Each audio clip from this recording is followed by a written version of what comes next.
Sim here. So back on air. It's been a little while.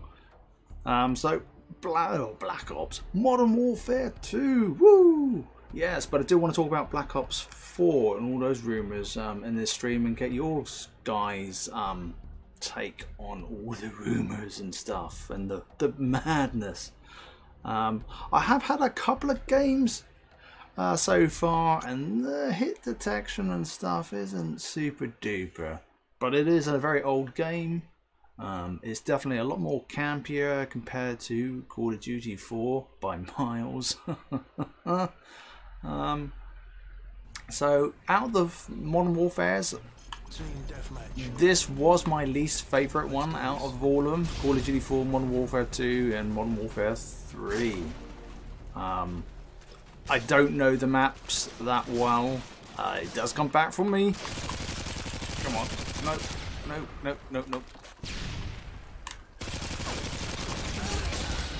Ooh. So Treyarch are backtracking on the whole Overwatch thing. So the whole thing of being like, you know, the campaign being dropped, and now it sort of makes sense why Modern Warfare. Oh my goodness! Help! Why Modern Warfare 2 Remastered was a campaign only? Because if they released that with Black Ops 4, because it's got no campaign, then it makes total and utter sense why that's the case. Because hey, you know people want a campaign. You can put a campaign together. I'm trying. Oh, I hate Last Man Stand. Right, so having a quick glance, so we've got the XR500, which I no longer have in my possession. That's back with NetDuma, and I guess they're really busy, so it hasn't been confirmed whether it was a bad faulty unit. Ooh. Oh, that lag. Or what? But my experience with it, unfortunately, was that the buffer bloat was not controllable to the degree that I'm used to on the NetDuma R1. That was my experience and observation with it.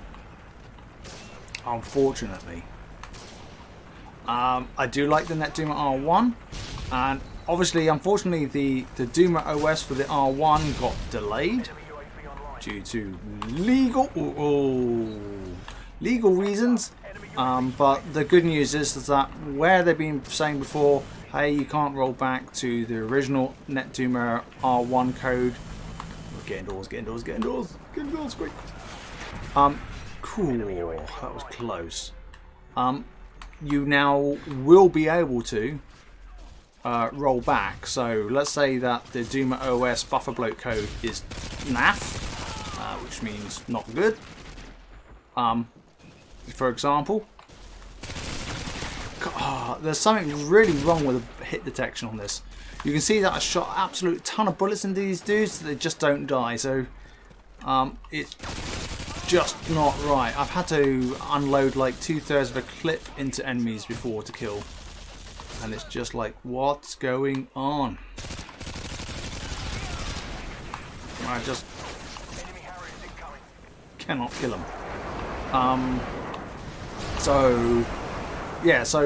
If for example the R1 Duma OS code turns out to be not so great from the buffer bloat perspective, oh come on, panic knifing, then you've got the option to be able to roll back to the current R1, which you know how to control and get the goodness out of it.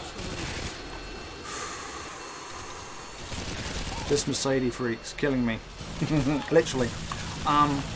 So the panic knifing from, you know, miles ahead. This guy must be cheating. Come on, the amount of bullets I put into him and he can still kill me. But it is an old game. It's more hacked.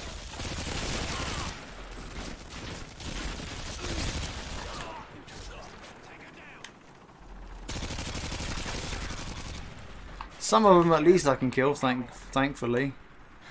Not all. Yeah, so that's the good news, being able to roll back at least.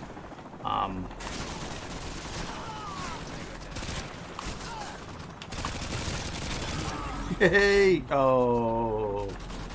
UAV recon ready for deployment. So yeah, I'd say wait for the R1 Duma Rs to come out. I will be doing a video just to do with buffer bloat and stuff. Unfortunately, because I don't have an XR500 in my possession, I can't do any current testing at the same time. And I can only just tell you what my experience was. And you know me, I tend to play with routers a lot.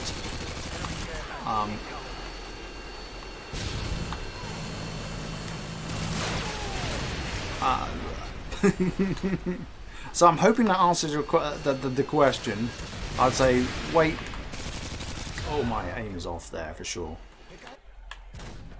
I may have to up the sensitivity just by 1.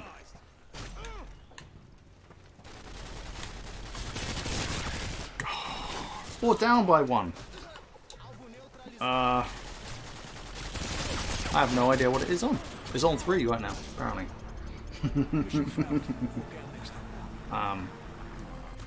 So obviously it was a bit of a shame that it wasn't released, but for me, being able to roll back to the previous version of the R1 code, i.e. what we're running right now, is a good thing from my perspective. Being able to just roll back, and in case you just can't get good congestion control and all that jazz.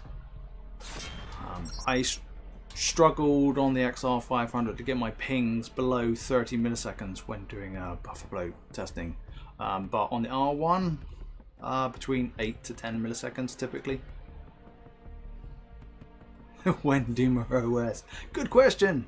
It should have been out a few days ago. Was it 17th of April? But they didn't make it. I thought it was very optimistic when they announced the date, and I went, wow, you've actually announced not just a month, but a day on that month. Wow, I was quite impressed. I was thinking, no, hopefully they've learnt their lessons, but they're still a small company. Obviously, they don't have their own legal team in-house. So, you know, they're only an 8-man team, so they're not a Netgear, they're not an Asus or anything like that. They're not big boys. They're a small software company. Gamers demand a lot, and that's why I guess NetDuma will have to learn how to indicate when they're going to release the product, because they haven't obviously told us when. I think I was mentioning about 3 weeks, so maybe, or the latest would be next month, end of. Yeah, end of May. I reckon they should have it out by then. Hopefully by mid-May, so 1 month late, so to speak. Yeah, no later than that. Right. Shall we try this class instead? Going backwards from you know, the current Call of Duties to something like this, where the graphics are so wow, pixelated is the best way I can put it. They're a lot harder to, enemies are a lot harder to see. Oh goodness.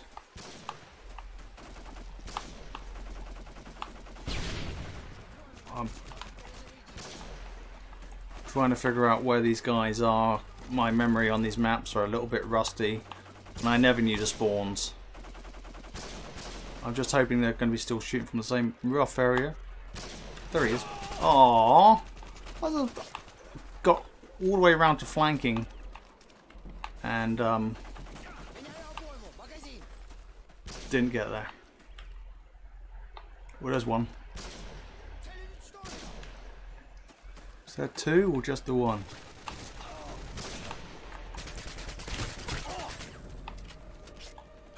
Oh!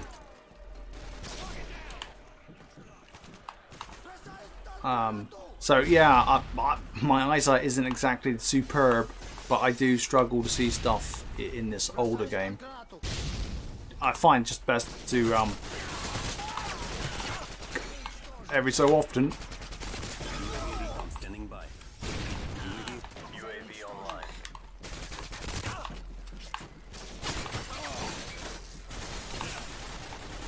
situations. They're all above me, and I have got another weapon.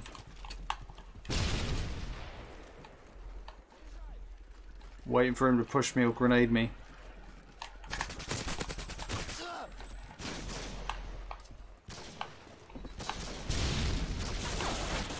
Oh, I'm dead. I'm dead. So what's the big difference between the R1 X500? Well, the most noticeable difference, if we ignore software for a second, is the hardware. Much more powerful hardware.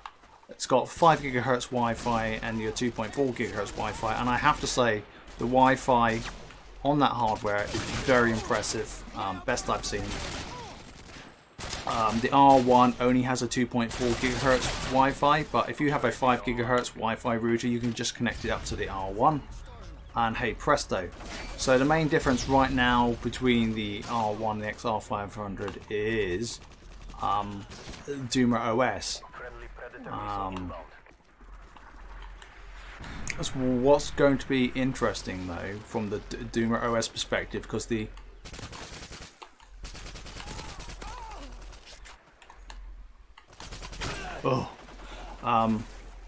is that from the Netgear perspective, it's very... They're going to reserve some goodies, and we don't know what those goodies are yet. I'm having much better luck with a Scar. Whoa.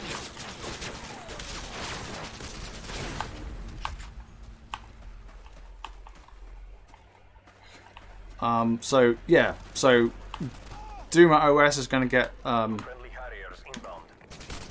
more goodies on the Netgear, on their own product. Oh my goodness! Come on, Sim. That was terrible shooting. I just couldn't do it with a burst gun. I just like left, right at the enemies.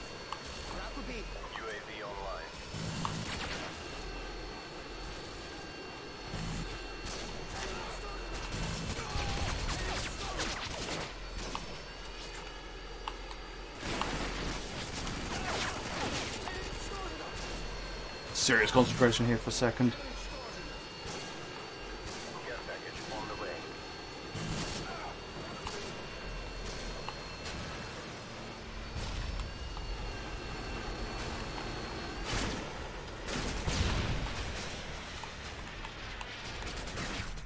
Oh, really? So trying to concentrate on answering the question. So, yeah, the NetDuma OS is going to have... It's not... The main problem for me with the XR500 is because the software on the NetDuma OS... Oh, sorry, on the XR500 is not 100% NetDuma. They're held hostage, so to speak, to Netgear code here and there. And therefore responsiveness for fixing stuff and making it better is problematic. So I'm looking forward to seeing the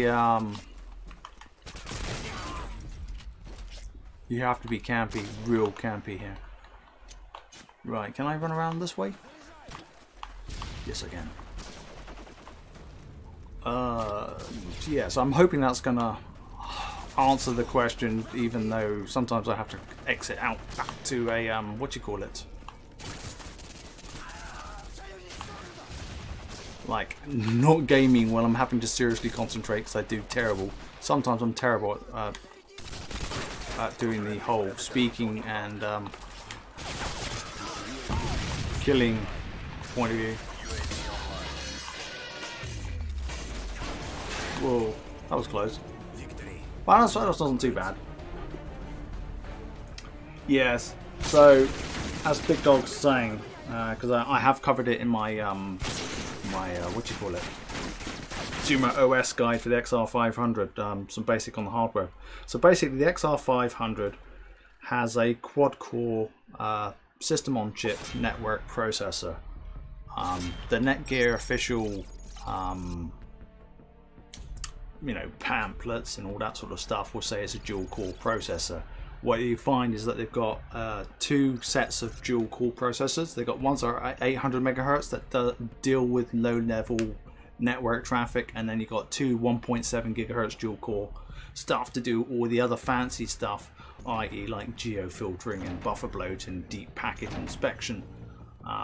It also, the Wi-Fi does have the beam forming and the, you know, the multi-MIMO stuff. So basically, traditional Wi-Fi will just poll and serve one device at a time, where the hardware on the XR500 will serve multiple Wi-Fi devices truly simultaneously. So you won't get less lag when you're using your Wi-Fi devices, or delays, so it'll be more instantaneous. So the Wi-Fi is very good, I have to say so. I haven't, you know, when I had it, I don't have the XR500 in my possession. I'm not sure if I'm going to get one back. I was hoping to get it back, but obviously NetDuma are very, very busy people at this point in time. So I do or I don't, it's up to them.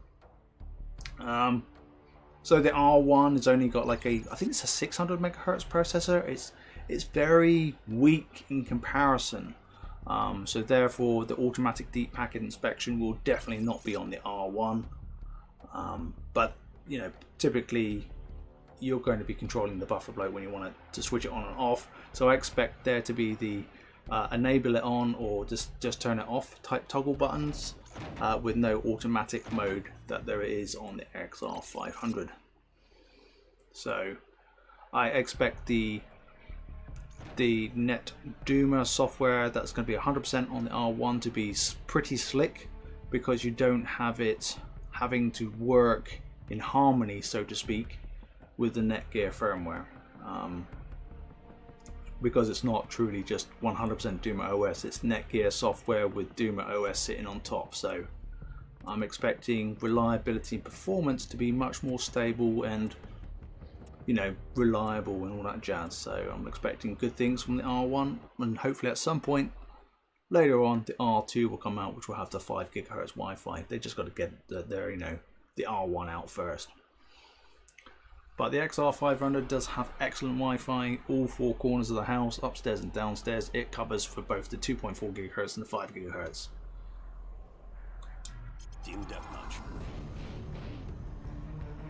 You know, obviously at some point in the future, a year down the line, the XR500 will drop in price. You know, you just look at an R7800. That used to be between $200 to $300, and now you can pick it up for less than, or for around $100. So I picked mine up for like £130, and I have it running Lead, which is an open source custom firmware. Where is everybody? So I do expect the XR500 to come down in price quite significantly in a few years' time.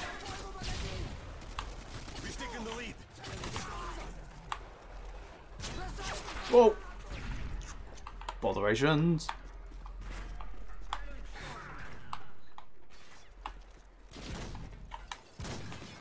You guys are all up here, huh?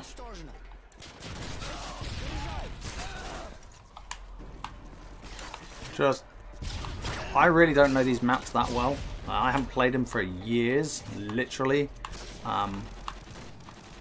So, and it's like, yeah, I literally haven't played COD seriously for some time.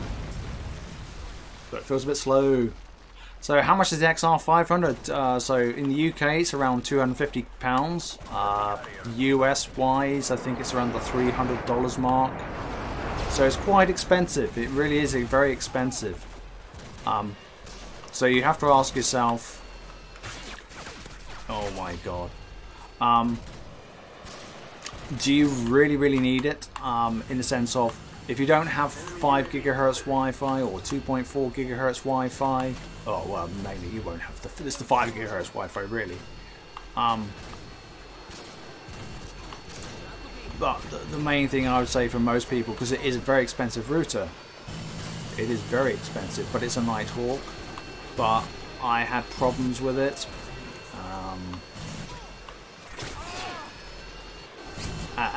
on very fundamental things, and that was down to Netgear firmware being the stuff that was at fault.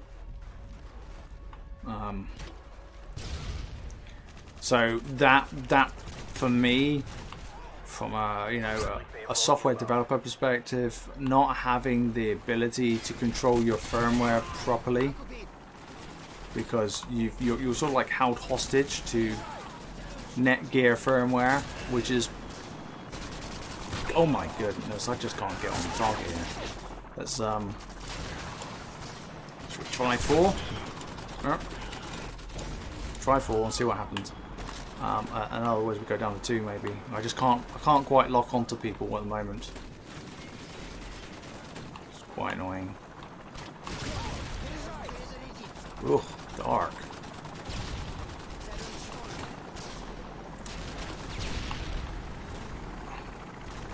These are quite large maps, but having said that, I've been recently playing, I say recently, a week or 2 ago, maybe a bit longer than that, because my headset died, which prevented me from,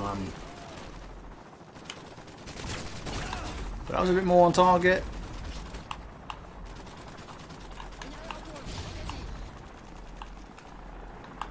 World at War, I'll get there in a minute, and World at War has got some seriously large maps. I mean, massively large maps. Some of them were ginormous. They're almost like Battlefield-like, and not like the small, compact maps that we're used to these days, because that's what the gaming community wanted. Smaller maps and stuff. On the whole, I think silencer is definitely a must in these older Call of Duty, so I'm getting around and getting a lot more kills. Oh my goodness, help, help, help, help, help.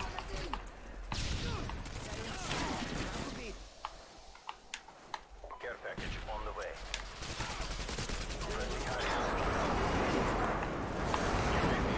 So yeah, World at War, crazy large maps.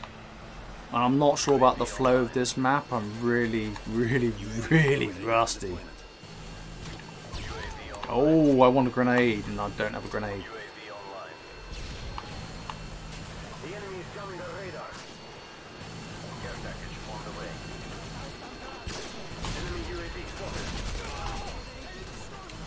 Right, switch to the other Scar. That's probably not suppressed.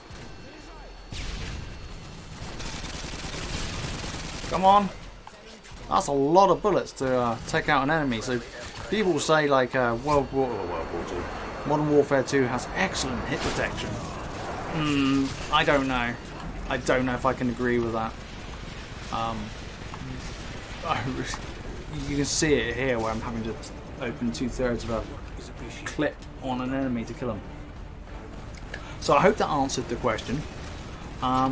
So obviously I was going to stream this like 2 weeks ago, and my Turtle Beach headset, the main audio unit, the audio control unit, the ACU as it's known, died. And I managed to pick up, luckily, another one, second hand, sort of, so to speak, officially refurbished.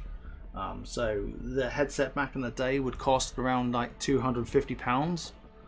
Because it allows me to use it again with the PS3, the PS4, the Xbox One and the PC. So one headset for 4 consoles, quite sweet compared to these days where it's one headset and it only works with one console. But I picked it up for about 50 quid. So I was very happy. I've got a load of spare parts. I'll probably do a little review video on it, just because some of you might want to pick up something like that off of eBay. For a sort of a pro gaming headset. For, you know, reasonable money that doesn't break the bank.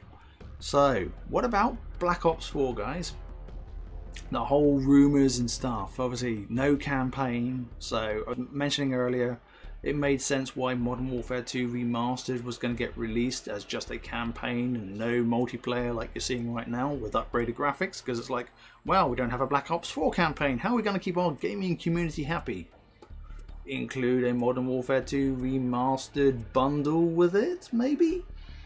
But the whole the whole Overwatch space thing, re-perkies, you know, perks just power up over time and just become invincible in God mode, doesn't sound like my cup of tea whatsoever. So I don't know what's been happening. It depends on how accurate this is and whether they've just made a complete and utter mess of it, because it's not something we expect as a COD community from Treyarch.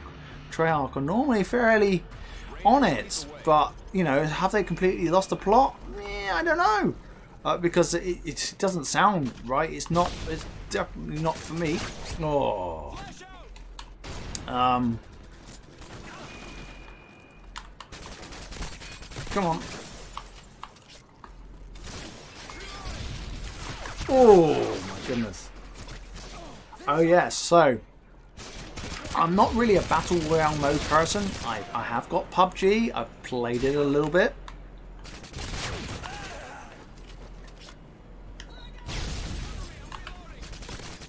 Come on.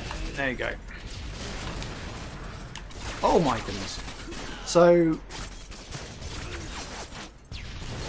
obviously, the thing is with them battle royale, if they don't put battle royale in, I mean it's everywhere right now, whether you like that game mode or not, because PUBG's got it, it's Fortnite's got it, it's the thing for, I'll say, youngsters. That may be totally wrong there, but it's not my cup of tea. Really? Okay, something funky there. So I mean, even Battlefield is roll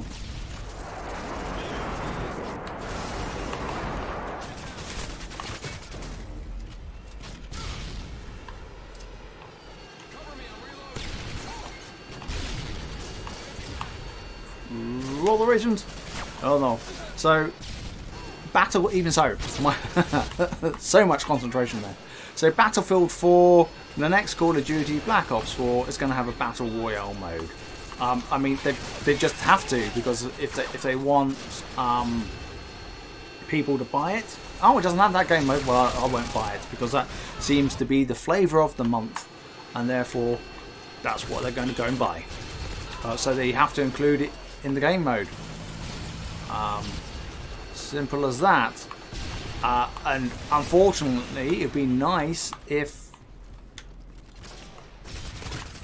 UAV recon standing by. Repeat, UAV online. So I was going to say it'd be nice if the multiplayer was revamped, but it's probably too little, too late. You know, not enough time, not enough runway to do it. I'm gonna run out of ammo here.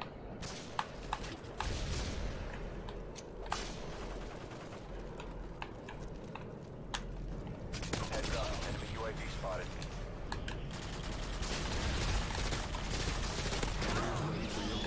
Repeat, Harriers waiting. Enemy care package incoming. Friendly Harriers incoming. Oh, I'm dead.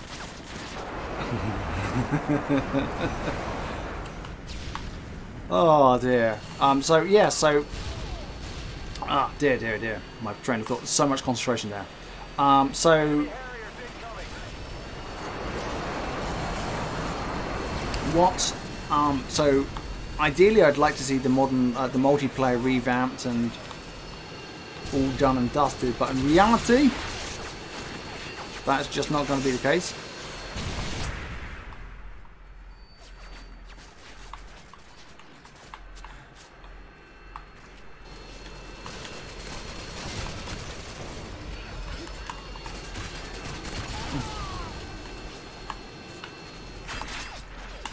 Oh my goodness gracious me.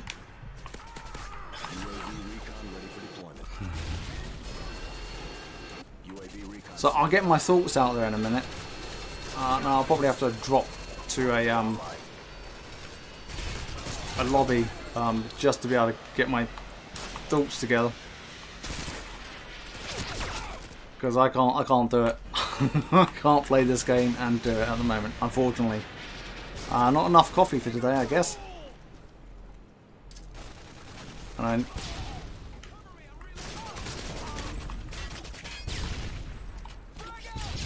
UAV online. ooh, quick scoped or hard scoped at close range there. But where I was trying to go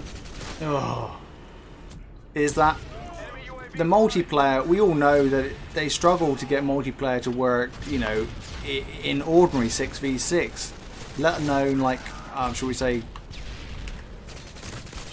ground war, which is 9v9, and then battle royale is going to be 100 odd players, and it's like, yeah. So my current understanding, when I last was following Twitter and all that jazz, is that it's a completely separate game, basically.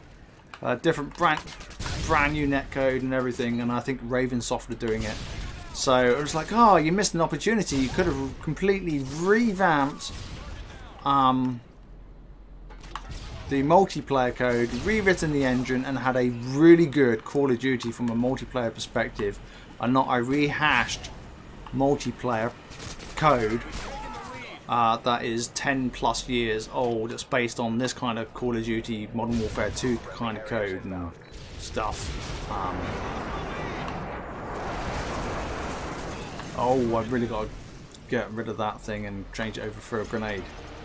Aren't we lost by 100 points? So 25 to 13, not too bad, I guess.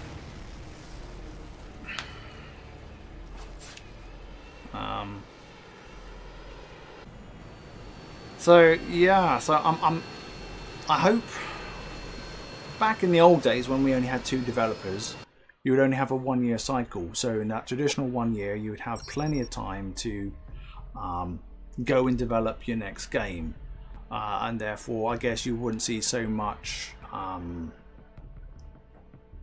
massive leaps forward because of that and the time and the things. And then when we went 3 studios, we thought, oh, it's all going to get great, but then they can't course correct.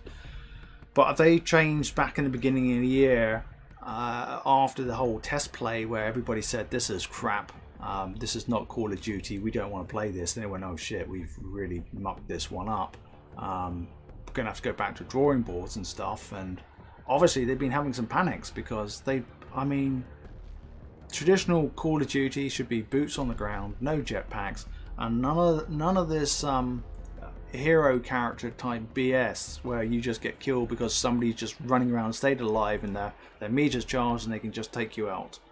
That bit really frustrates me, annoys me. Looking at Call of Duty World War II right now, it's been a bit slow, but obviously they've revamped that to try to make the gameplay faster. Although I don't like the horrible dead zones. Obviously you can get around that on a PC, but on the console it's very hard. I've been able to circumvent it a little bit because I have an Elite controller and can have custom curves. I guess those with Zims and stuff like that who use keyboard and mouse on the PS4 and Xbox One can do something similar. I'm just curious what you guys think, because I know I was a bit vocal on Twitter when the whole news broke, and I was going, my god, what the heck have Treyarch done here? And you go, was it just, were Treyarch just left to their own devices? Was it originally an Activision steer? You know, what was it? And you know, how did they get it so wrong?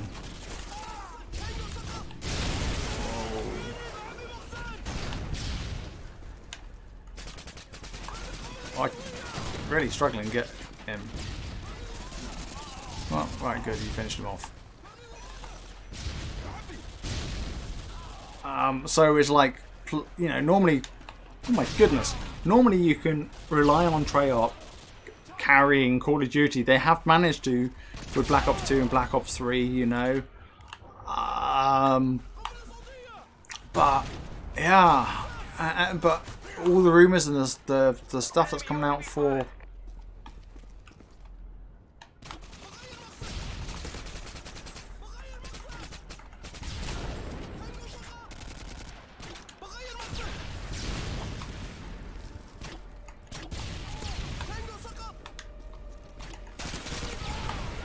There he goes.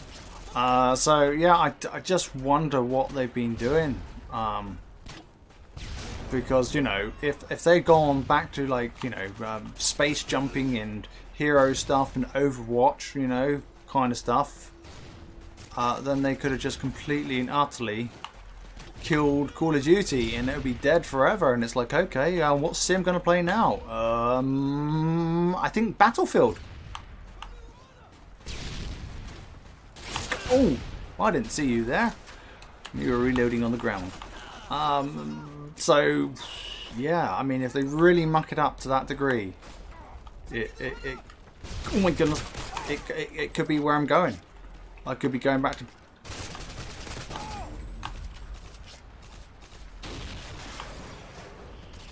Battlefield, you know. Used to enjoy that a lot. Right, I leave. UAV recon standing by. UAV online. So it's like, oh my god, have they really messed it up that much?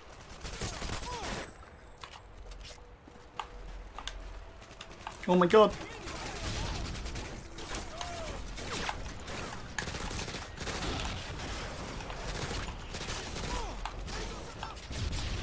As you do, you just go around killing people with your pistol. You still...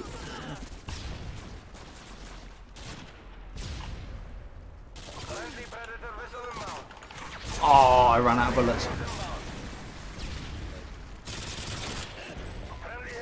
Oh. Oh, alright. I'm just reading. Is Mini-Me, the actor Mini-Me just passed away? Literally, because you just typed it in.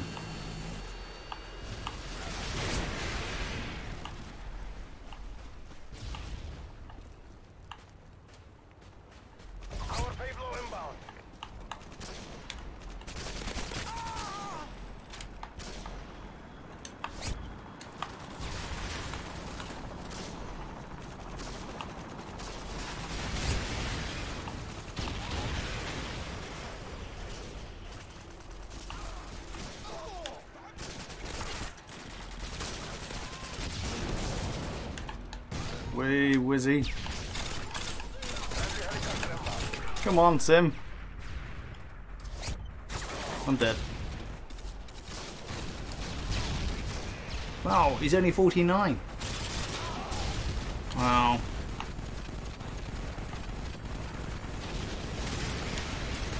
Oh my goodness, Mr. Teleporter.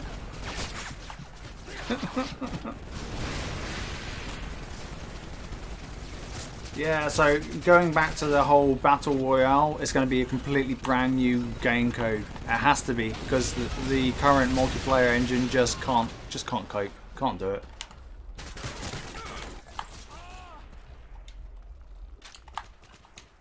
Oh, host migration. What a shocker.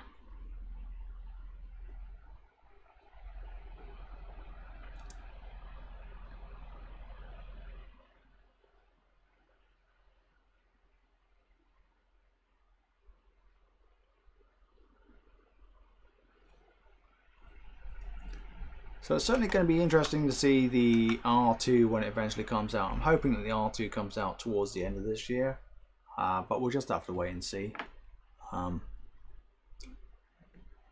Because they are a small company.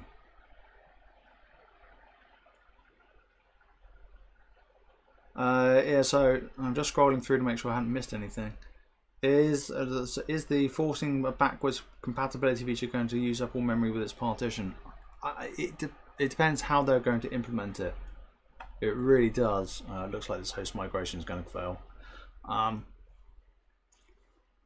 would expect them to do it in such a way that it doesn't, so that they can switch between the two, and it would come down to like overlays and stuff, I guess, and that you have a master root partition with your Duma OS or original R1 code sitting on the other partition. And that's what they're going to have to do. Okay, big dog, see you later, mate. Cheers.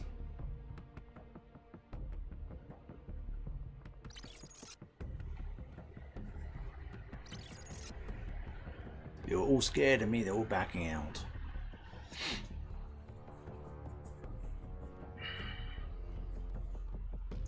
So it's going to be a very interesting year, you know, because obviously Black Ops 4 is coming out in October instead, so they've got to bring it out a month earlier too, and it's like they've had to go completely back to the drawing board because their multiplayer they completely miscalculated what they're going to do. That's all I'm going to say. And I'm wondering also if we're going to even see a beta. I got a sneaky feeling we won't see a beta because they're in that amount of trouble. If one reads in between the lines with all the rumors and everything going out. Obviously there will be some kind of demo or something because there's no campaign. So what can they talk about? Zombies, of course. You don't want to talk about multiplayer yet because we completely mucked that one up, man. Or they may put our fears at rest, which will be good if that's the case. Team deathmatch.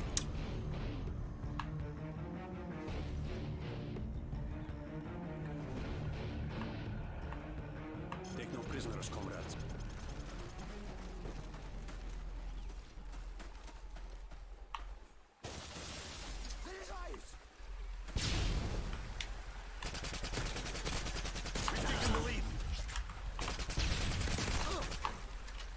Terrible shooting there by me, but I got the job done. I'm assuming.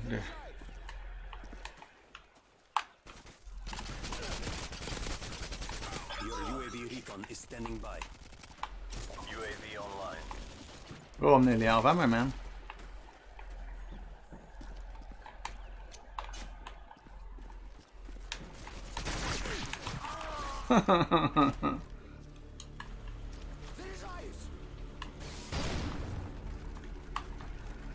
Right, they're going to be coming that way.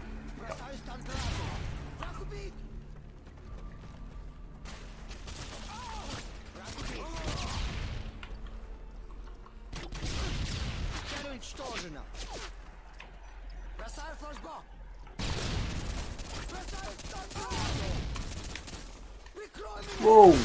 Whoa, whoa, whoa. I don't know if that translated to you guys with the lag there. So that's my thoughts, but I'd love to know what you guys are thinking about Black Ops 4 and all the current speculation. I mean, the whole pre-order thing, I suspect a lot of people are going to hold off and go, there's so many question marks and so much doubt whether it's going to even be a Call of Duty game as we know it anymore. That I suspect a lot of... Oh, I heard you too last minute. Oh.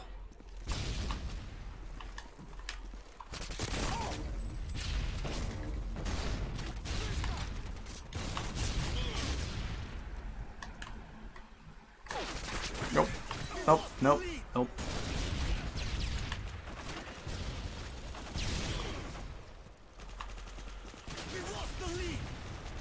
Can I get there and sneak around, or am I going to get killed again?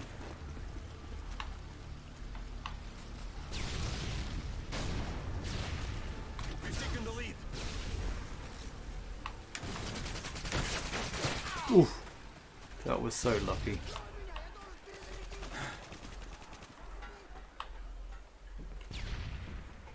Friendly Predator missile inbound.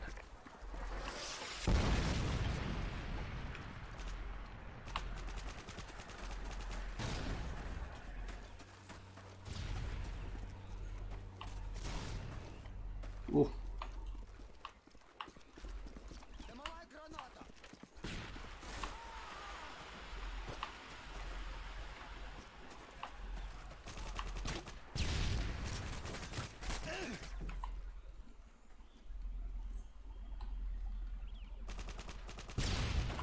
Friendly Predator missile inbound.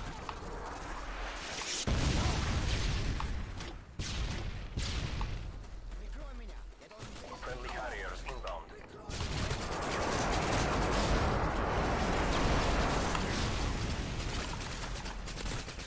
UAV recon ready for deployment. UAV online. Oh dear.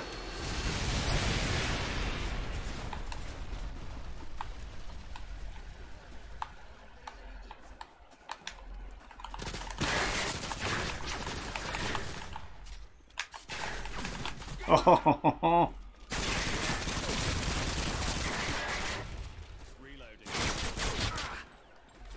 I'm just catching up the comments now. Well, luckily, so the question is like, how am I playing Modern Warfare 2 right now on the PS3 in the year 2018? I mean, surely it's full of hackers and modders and everything. So far, I've done a reasonable job of avoiding them tonight. But yeah, hi Paul. So Blind Meat says BO4 will be fine. The rumours are only half true. I certainly hope so. But I remember when we first heard the rumours about Infinite Warfare, and it was like, we're going to outer space and stuff like that, and going, yeah, just rumours. And then it turned out to be completely true, and it's like, uh-oh. Is the same thing going to happen for Black Ops 4? Because there's been multiple sources reporting this stuff, it's got me a bit worried, to say the least.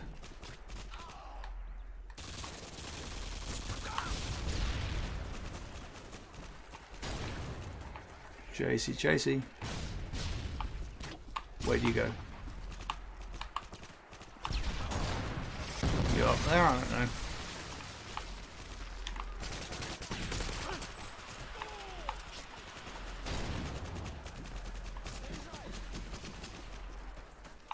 Oh, come on, man. UAV standing by. Repeat. UAV online.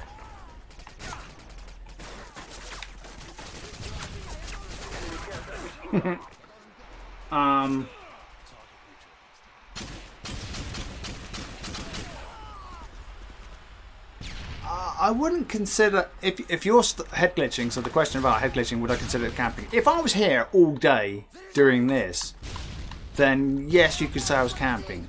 But if I'm just here for a bit, you know, a few seconds or so, because I'm expecting an enemy to approach me here, then I wouldn't consider it camping, but just more tactical defending and stuff.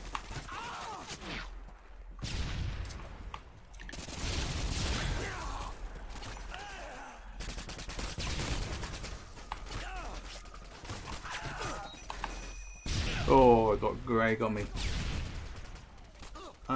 So that's what I think. Who do you like more, Roach or Ghost? If we're talking about characters' perspective, it's been such a long time since I played this game to be able to comment. But ooh.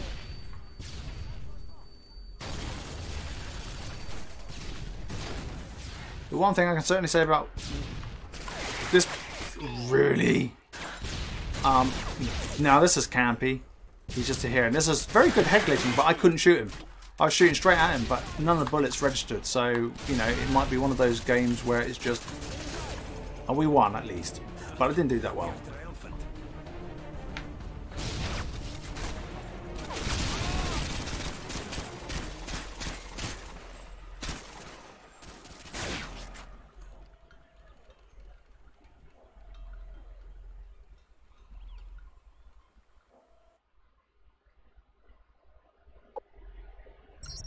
So I think there's a gaming event coming out like in a month. Is it coming out in May? I don't follow, you know, the news always. I know E3 is typically June, but I think there's always like a European one around now or so to give us a better idea of what would be possibly happening with the Black Ops.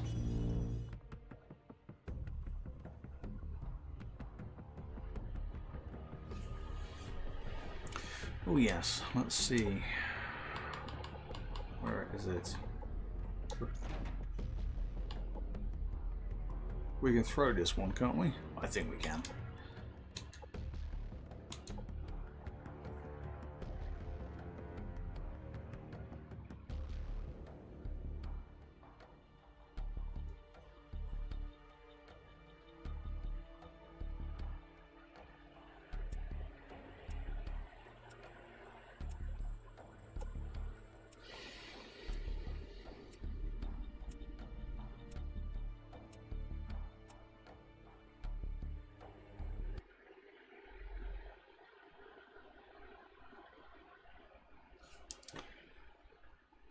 It's always interesting to play these maps when they've been remade in newer games. I mean, this was remade for Ghosts, the Scrapyard map.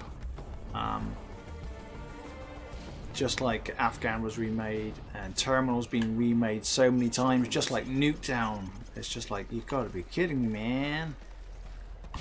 It's gonna be interesting to see.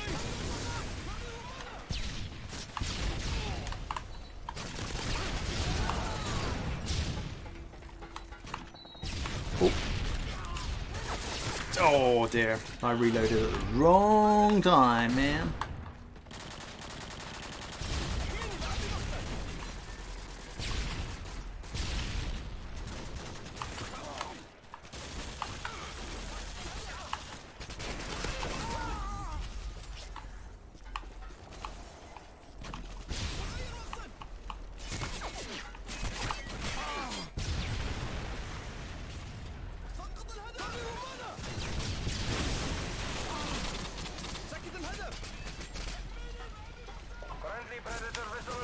Oh wow. UAV online. UAV online. Oh, I have to say, this is not good.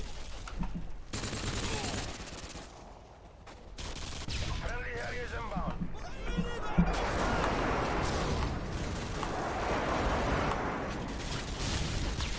So I was just looking to see where players are connected to in the world of Europe, because I had to shrink it because the netcode in this particular game is just not that great. I know back in the day people go, oh yeah, but it's great, it's really good, but we got somewhere all the way over Italy or between Italy and Germany and stuff like that. It's just all over the place. But the host is between France and Italy. My geography is terrible, absolutely terrible. Right, let's see what we can do. Wait for this predator to come in that I haven't heard been calling it. There we go.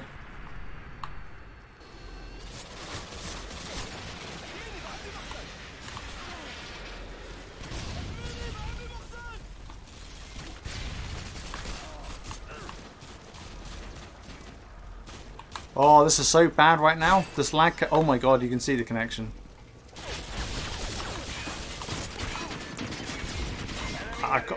I couldn't reload. You can see it jerking around, so we're going to be shrinking my geodoor in a minute. Because the host, unfortunately, has got a very bad connection.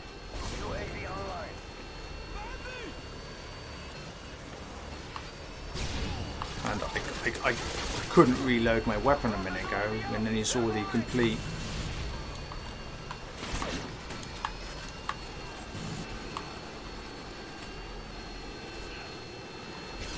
Oh my god, what the? Yeah, lag city. Look at this. So the host is probably got like a what do you call it? A lag switch, and it's a real. But this is the first game that's been this bad throughout the stream. So not bad considering it is a very old game. Right at this point in time. Ooh, that's all I can say.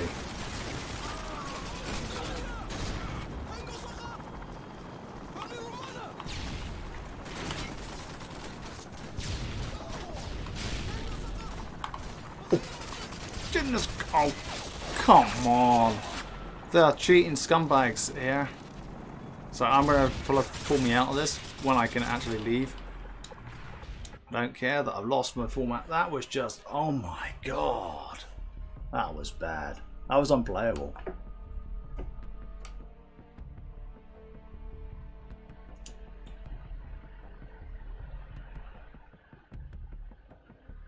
So I've just shrunk the geo filter, so it might delay me finding games. Oh. Oh yeah, Andy, so you're having a break whilst at the gig watching my channel stream. I guess it is something different, yeah.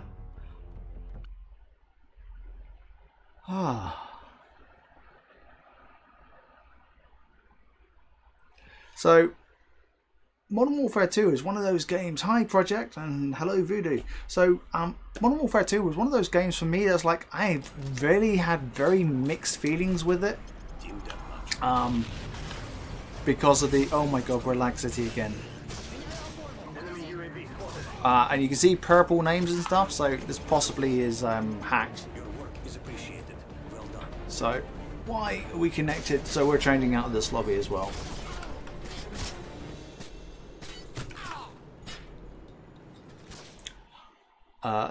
It's not going too bad. Up to now I've had fairly good playable games, but there's something definitely funky. Might go exit this lobby and try another for a second. So yeah, Modern Warfare 2 for me was one of these games that I was at one point okay with and at the next point not okay with, and because the balancing within the Call of Duty universe was really not great. Yes, Scout Smeg. So yeah. So it was one of those Call of Duties, and I have mentioned this on other streams and stuff, that nearly, well, it did. It was the game that stopped me playing, said, nope, I've been buying Call of Duties, and this one was like, nah, there's too much BS here, I'm not going to buy the next Call of Duty. It's only because another game flopped and I finished the campaign in one evening sitting, and I could get Black Ops 1 on deal, and Treyarch delivered the goods. An excellent campaign. It's the best campaign I've ever played. I really like Black Ops 1. So yeah, there's mixed feelings. I was much more of a noob back in the day when Modern Warfare 2 was out.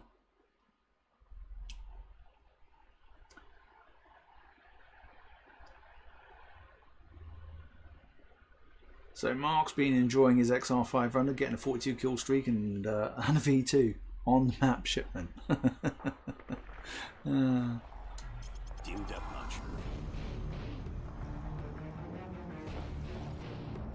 So it's always interesting to hear like the little lobby music and stuff that you can't disable on the old Call of Duties, and it just takes you completely back and transports you back in time. And it brings back nice memories for the majority of the time. It's also interesting playing these Call of Duties because it's like it's quite hard to see.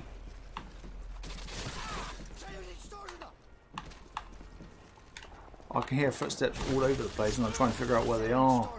Normally they're in these camping spots, but they're just not there.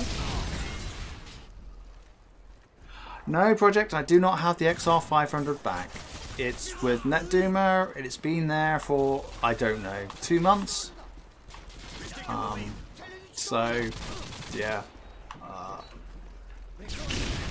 That's all I can say, really.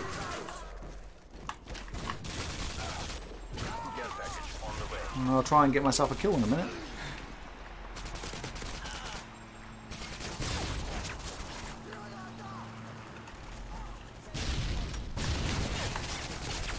Oh, terrible. I really want a sticky grenade and not that C4. Methinks these. UAV online. Friendly airstrike on the way.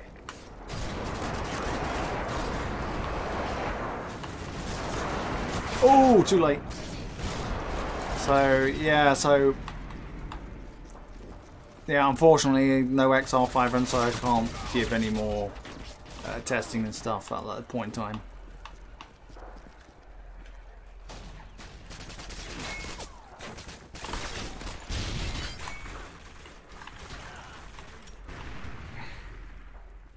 Whoa, what is going on with this lag, man? It's quite bad.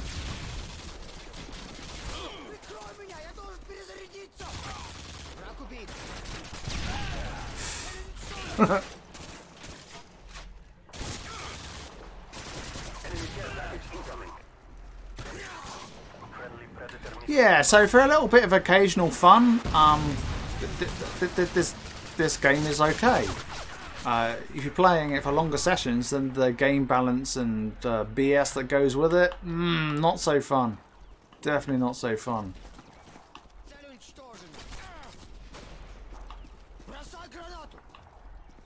And I never knew the spawns that well.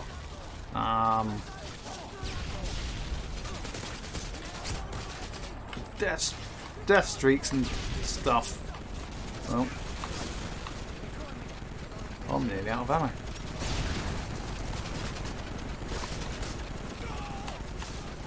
Oh, somebody's finished them off, thank you.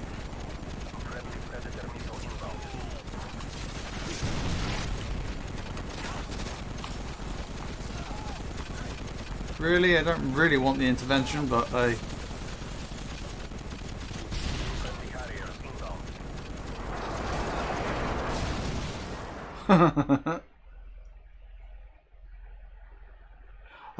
Yes, I would have expected another XR500 by now, but hey, it is what it is. I personally don't see myself buying an XR500 because I can't justify it at this point in time. Nope. I have an R7800. It gives me 2.4 and 5 GHz Wi-Fi. Is that you? I got lead on it, so it gives me good, excellent buffer bloat control. And then I have an R1 that gives me the ability to do the whole geo filter and you know, additional bandwidth control on devices. You know, without affecting the entire home network. So, because of the way I've got it set up. So, but as I mentioned earlier, the XR500 does have excellent Wi-Fi. I have to say, it's very good.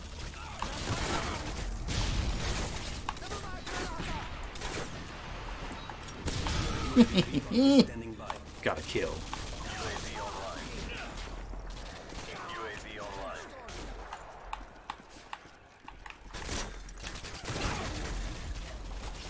Right. You coming through the tunnel? Oh, you are, but I've gotten flinch. We won though, we won! Woo! So I'm very rusty. Yeah, I really haven't played with a C4. But it's like, hey, it's a classic thing that a lot of my mates did, certainly on Modern Warfare 3 days. So, I'll see you, Paul. Catch you later, man. Cheers for dropping in.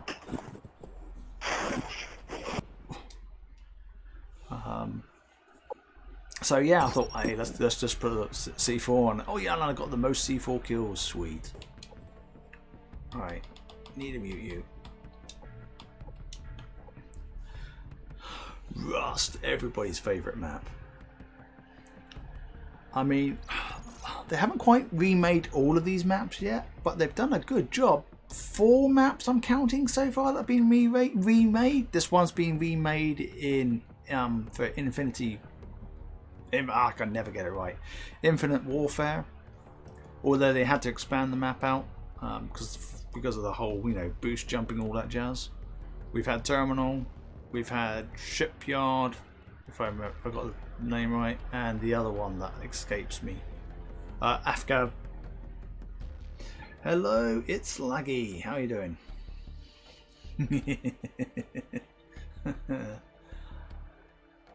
You can have some good fun on Rust. You know, it's a small enough map that you just have to go. You're going to die constantly, so don't worry about it.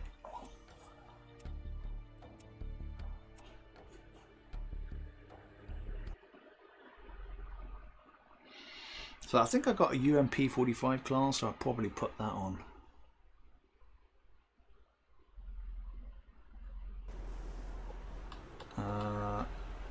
See what happens.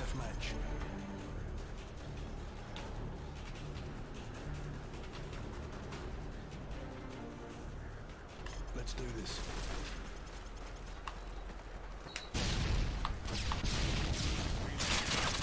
Oh! Wow. So the time to kill is very short on this game, and that all depends on as well.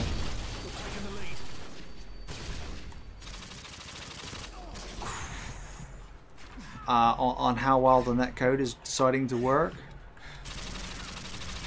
My goodness, right now you can see it's just not. So I may go and find myself another lobby in a minute.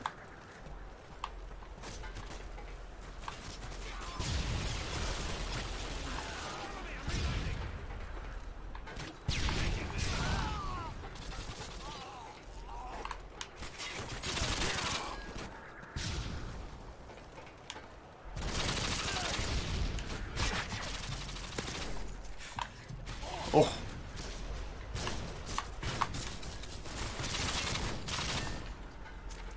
Some very weird stuff that's happening every so often. It's like I'm just automatically moving.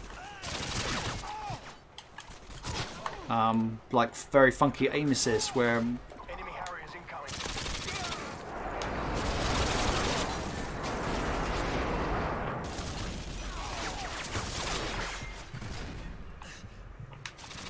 oh. Right, I want to go a different way, please. It's very much more open. Not so good. But yes, this is a bit of a lag-tastic one too. Come on.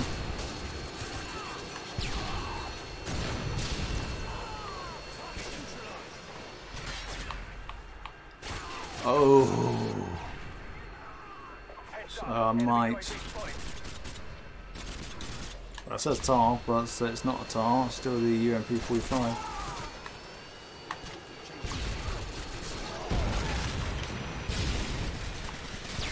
Really? I don't know what's going on there.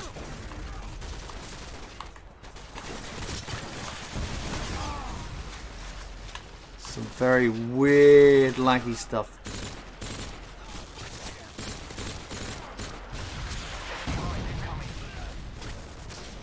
Enemy AC-130 above. Wonderful. Oh.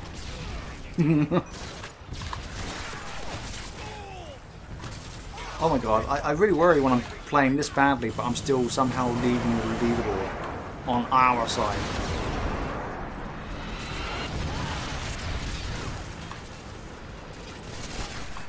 Oh. But yeah, the connections is bad. I'm hoping you can see that.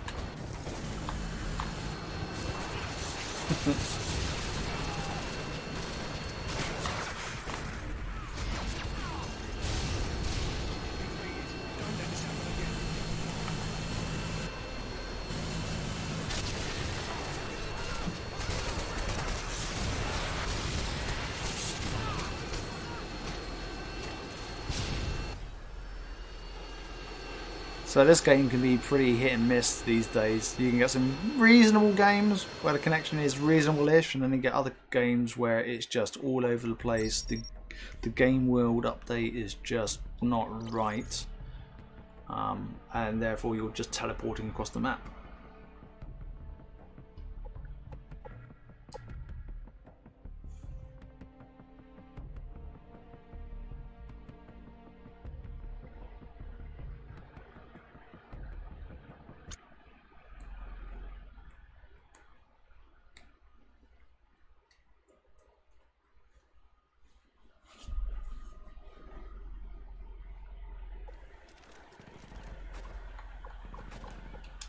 Team deathmatch.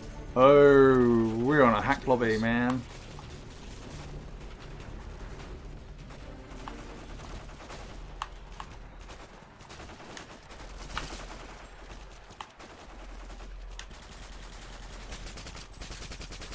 Oh.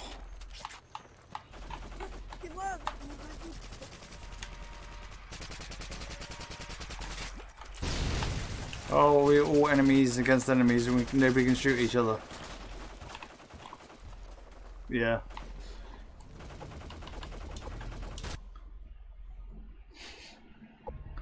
Love hack lobby. So that's the first hack lobby of the night. Woo!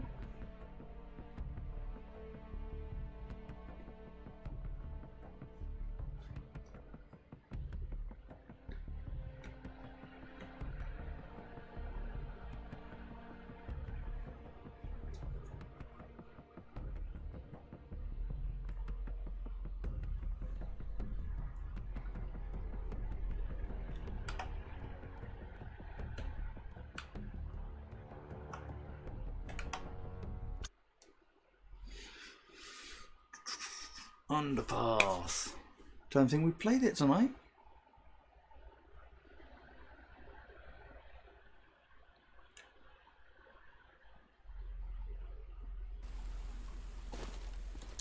Team deathmatch.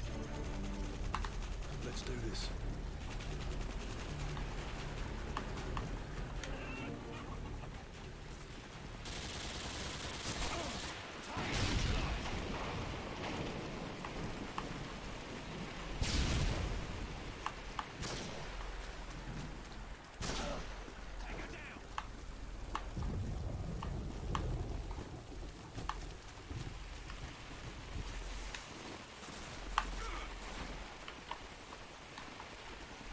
Oh, there he is. Enemy UAV online. So you played on the PC.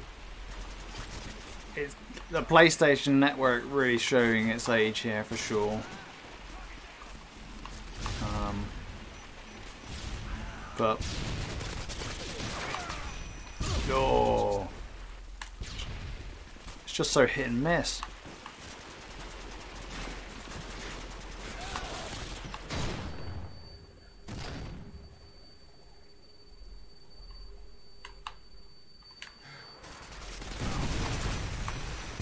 Oh, wow.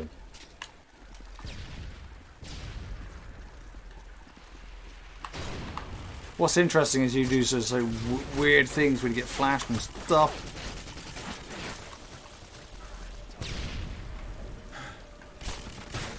C4 got him, man. Right. Does this go anywhere? I don't know. Oh, it does.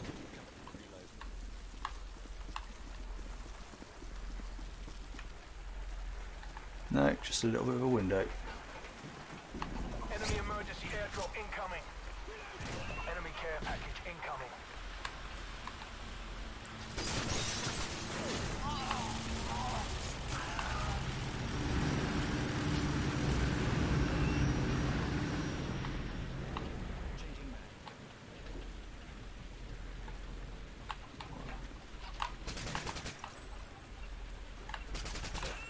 Enemy hind incoming. Oh my god. I don't know if that lag translated to you on the screen. Enemy care package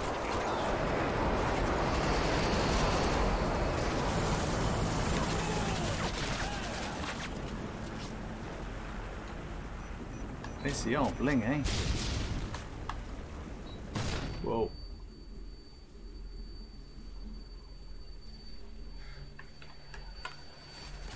UAV recon standing by. UAV online.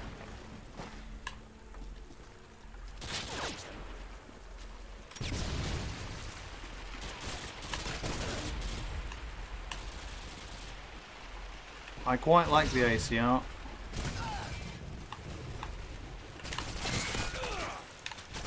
Oh, that's more like it.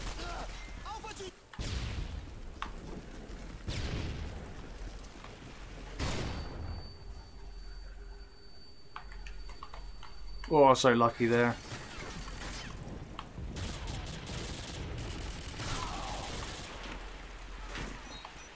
Oh, go away with your explosives.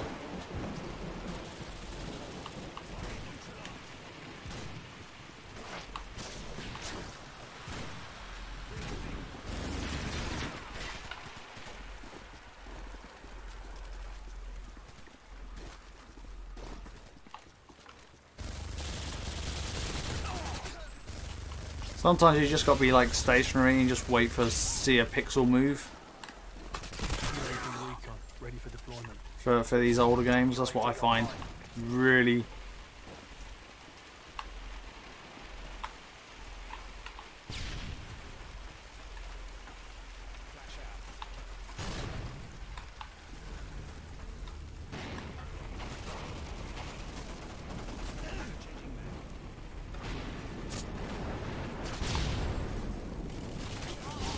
So you're up in the room there.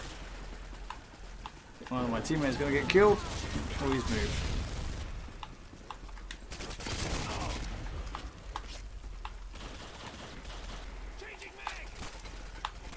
Oh, really? It's a grenade launcher? Seriously? Okay. Oh, I didn't know you could climb over this. Hey, you learn something new every day.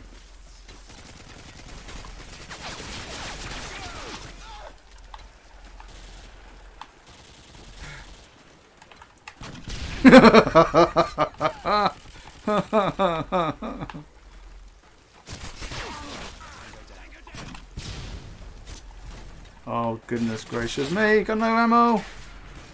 I'm dead.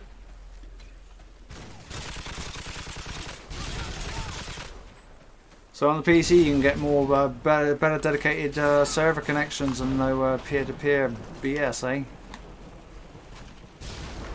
care package incoming.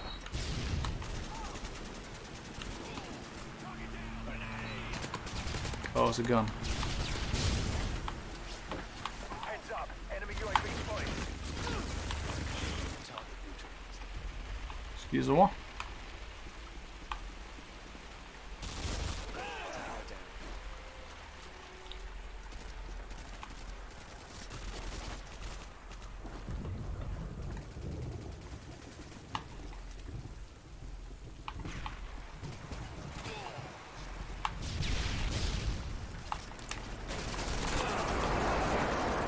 That silencer so saved me.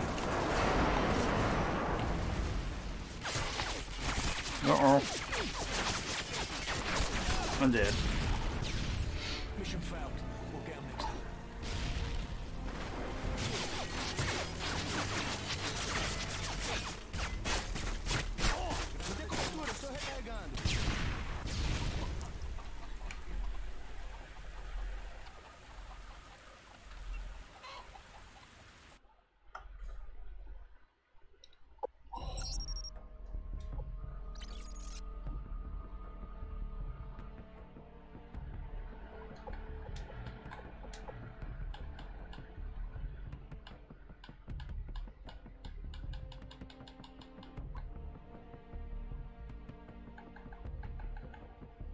So I was just looking at the bottom of the screen where it says 0 out of 0 total players. So it doesn't even tell you how many players are playing the game. But I thought I'd give Domination a go. See if there's anybody playing that.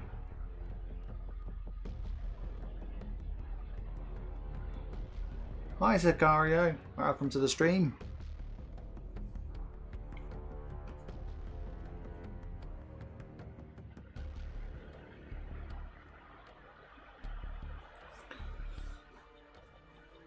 We haven't played, I don't think we've played Highwise yet this evening. Not on stream anyway. I thought I'd just see if we can try and give Domination a go. Otherwise it'll be TDM.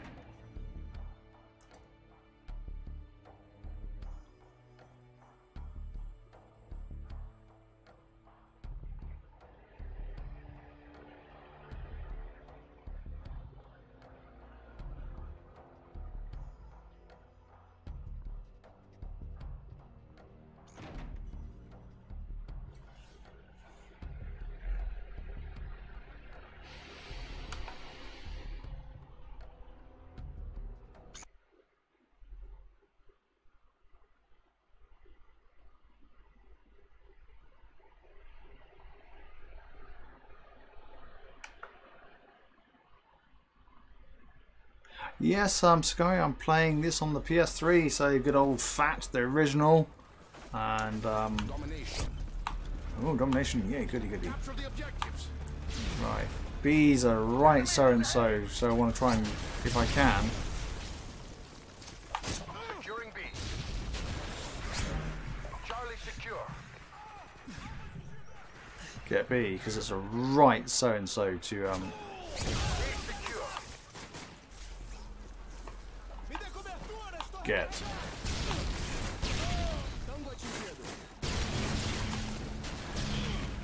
Right, I'm waiting for them to. We've taken the lead.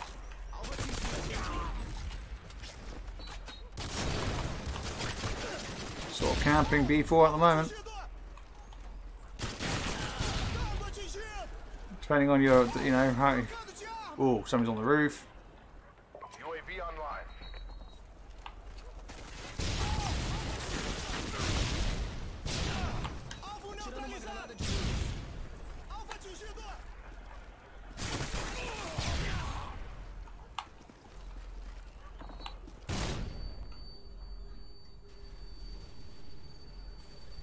So this map was remade for Call of Duty Ghosts, wasn't it? I just remembered that.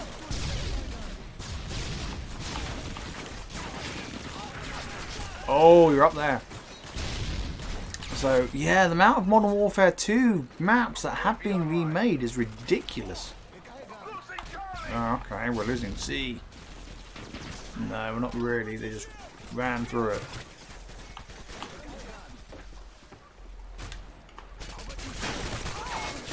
Oh. So it's amazing how many maps have been remade, actually.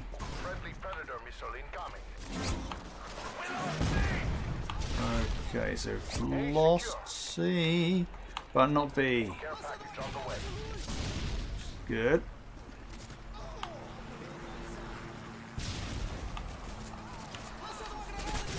Damn it.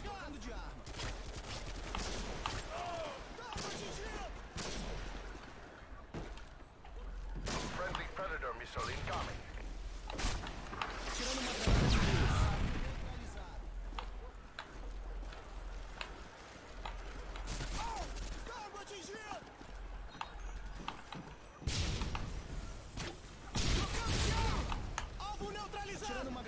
I'm just trying to figure out how to play this map to the best.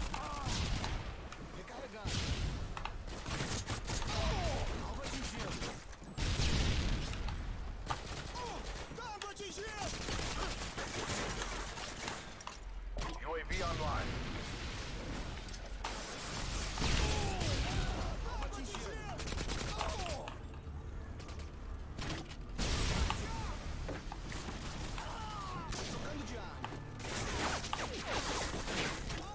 Care package on the way. UAV recon ready for deployment. UAV online. Oh, gotta run out of ammo. Not good.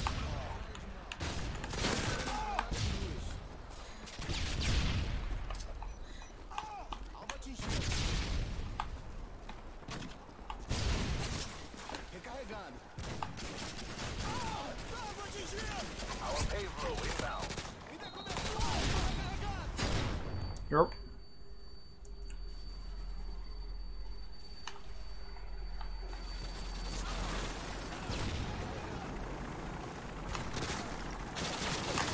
Oh, I'm dead. Yeah, so Infinity Ward back in their heyday before they no longer became Infinity Ward. Yeah, I'd agree. They knew how to do it. And back then, I didn't have a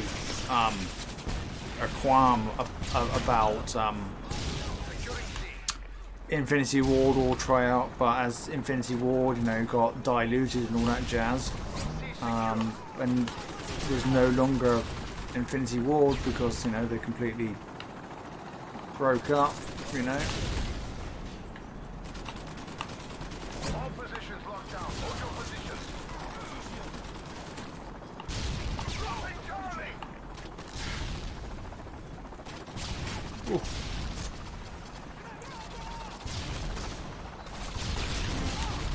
We lost Charlie. UAV online. It's like, where are they? Securing Charlie.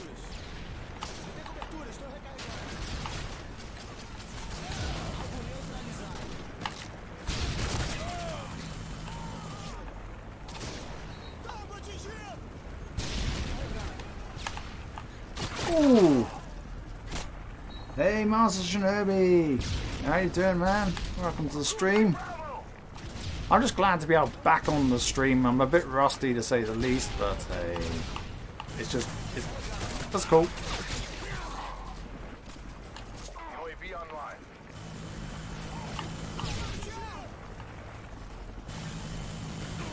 Care package on the way. Ooh. Losing B. I'm just watching to see how he. That's how he did it, right? Okay.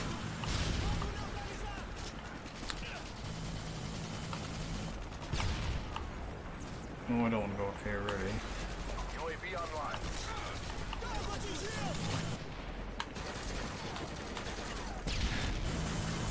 Moving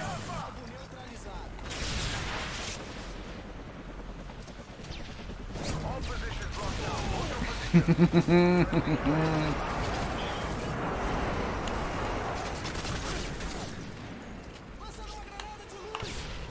some fun with that. C4! Oh, I'm dead. Good day, Irish Warrior. Welcome to the stream.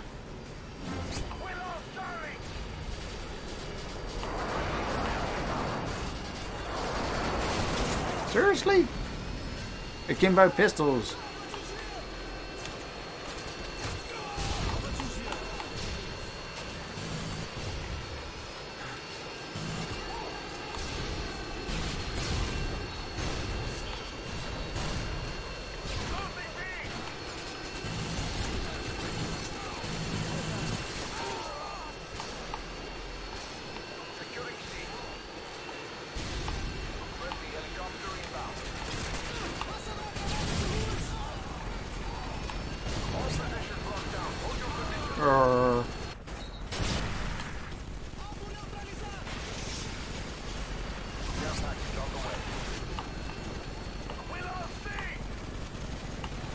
So obviously Call of Duty 4 came out back on the Xbox One from a backwards compatibility very recently, and I'm hoping for Modern Warfare 2 and Modern Warfare 3 to come to life on the Xbox from a backwards compatibility perspective. Certainly think it's more likely to happen.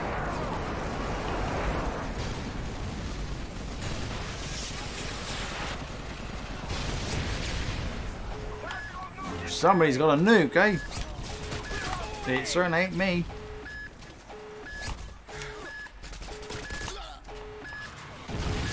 Try to get as many kills as I can, but I'm gonna die and the game's over.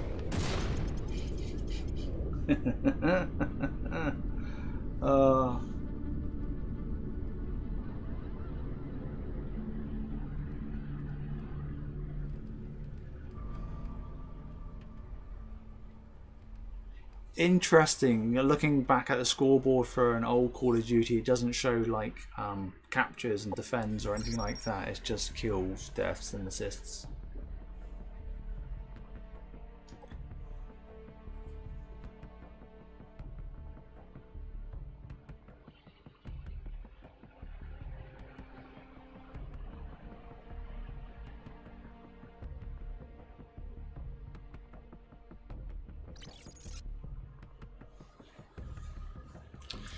So I don't own any of the DLC for Modern Warfare 2. Only Modern Warfare 3 onwards did I decide to buy, well, season passes really.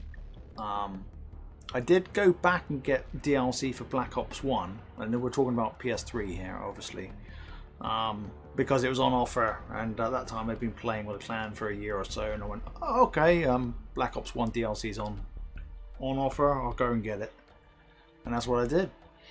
But I'm hoping to get the collection of the Call of Duties all on the Xbox purely because, you know, I know when the Xbox 2 comes out I can play all of these games on it, because there'll be Xbox One backwards compatible, Xbox 360 backwards compatible, the original Xbox backwards compatible, so you can take your entire game collection just like you can with a PC and play it on your next machine.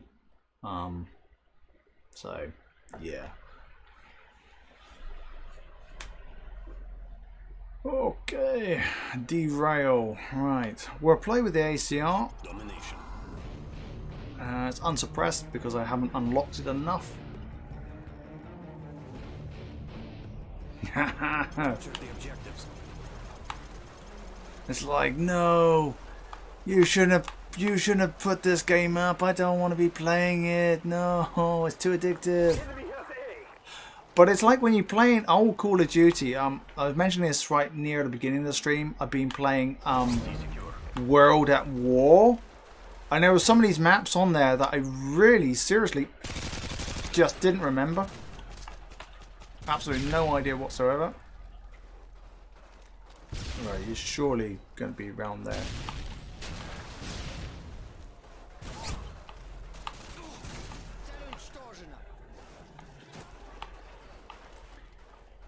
Possibly a bit of a dangerous move here. But hey, was there? There was. It's only because you're red glowing caboodle. Okay, can I climb over that? No. Ooh.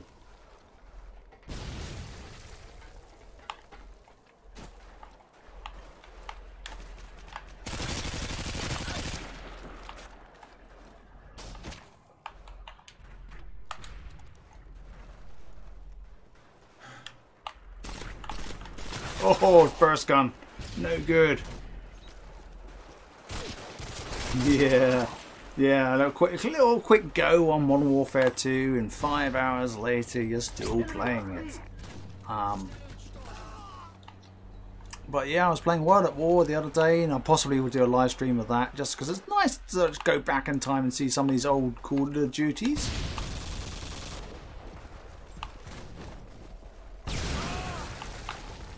I can hear like footsteps. Oh my god. That's the one thing I don't miss is the panic knife that can get you from 2,000 meters away and just knife you without being anywhere near you. I don't miss that aspect, I can tell you that much.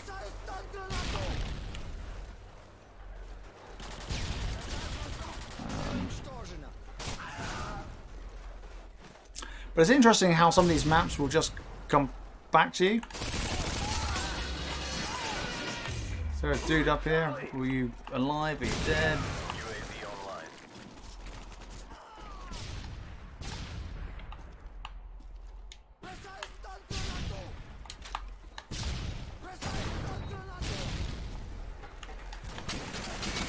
Oh, you're a single shotgun, eh? Nice. Sort of nice and not sort of nice. Right, gotta go around this way because I saw a red dot. Losing speed.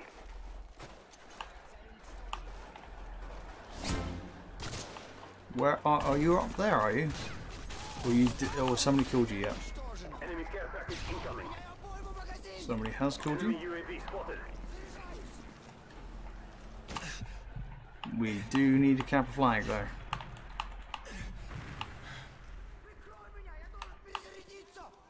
The enemy is coming to radar.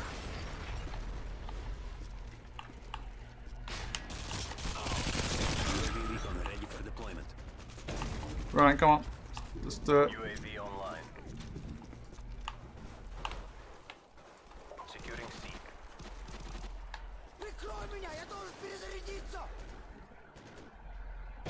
Charlie secure. I'm running away. Running away. I haven't been paying attention to how well we've been dominating or not dominating. It would appear not dominating that well.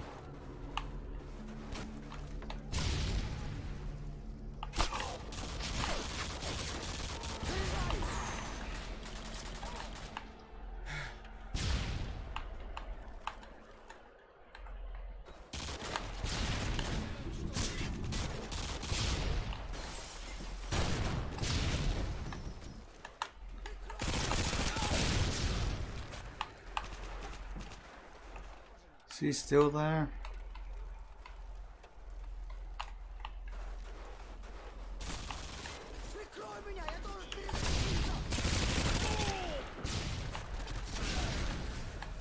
Securing Bravo.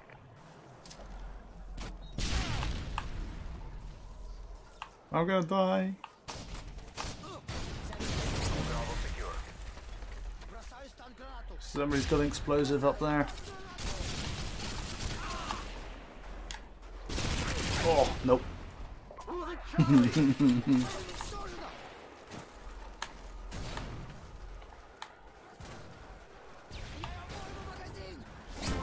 Charlie.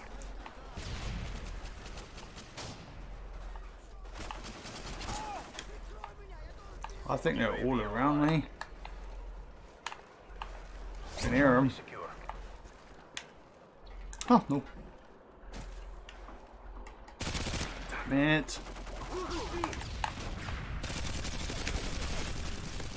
That was terrible shooting, man. It was absolutely terrible. Bravo.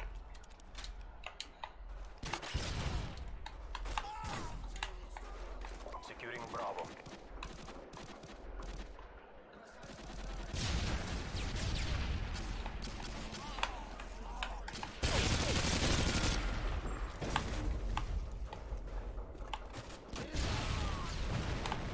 Unfortunately, I'm playing this bit like TDM at the moment.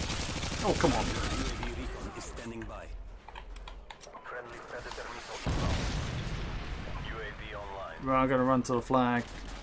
Come on. Care package on the way. Oh, they're up there. Oh. No. Hello, Jello. Friendly airstrike. How many hours do I play Call of Duty? I just basically when I got spare time, really. Modern Warfare 2, I haven't played for a very long time.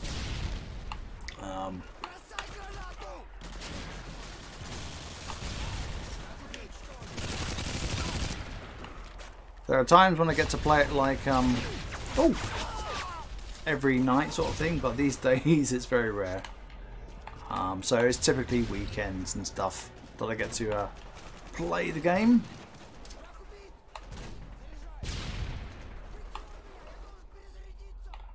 Securing Bravo.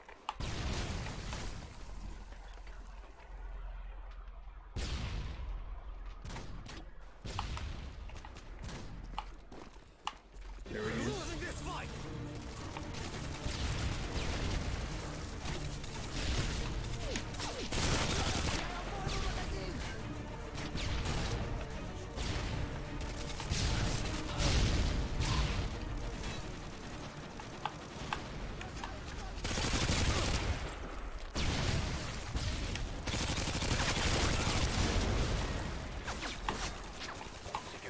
I want to secure B, but unfortunately, I just saw him. Saw him at the last minute. Hello, Sergio. How you doing? UAV online. It has been a little while. Indeedy.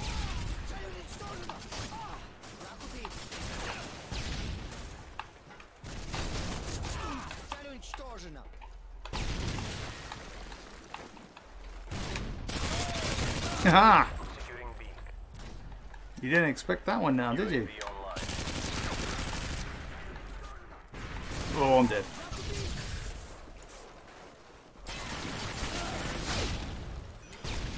Yeah, well, I mean, domination, it's always like that. Hey, it's just TDM, isn't it? We just play it like TDM. We don't play it like domination. We don't need to capture the flags.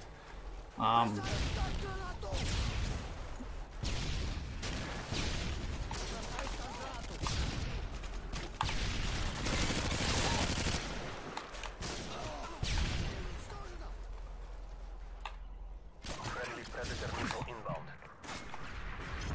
Oof. The battle is lost, but the war has just begun.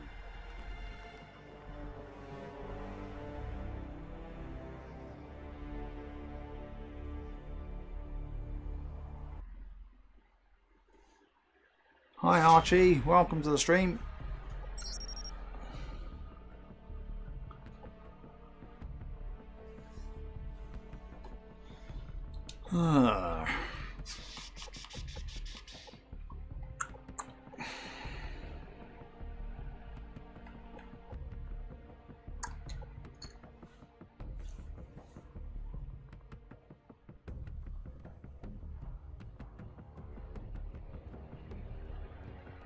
So you finally got BT Infinity, hey?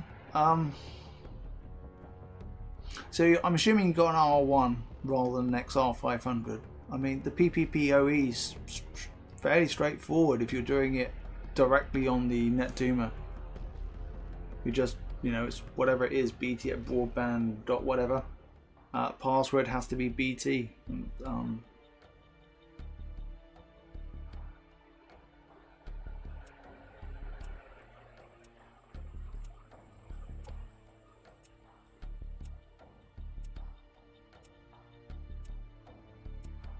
So yes, I have BT Infinity, yeah. So I've used it with the R1, I've used it with the XR500, that's back with NetDuma that I sent them, I don't know, 2 months or so ago. I don't know how long it's been now. So I only have the R1 and I have my lead router.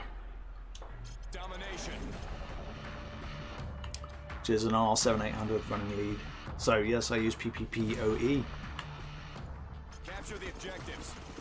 Right, I'm going to go for, or attempt to go for B, which I believe is up the top there. But it seems to be a very, yes, laggy connection.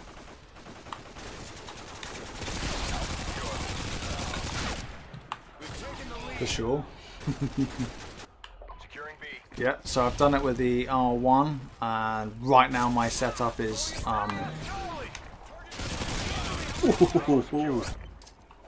That was nice.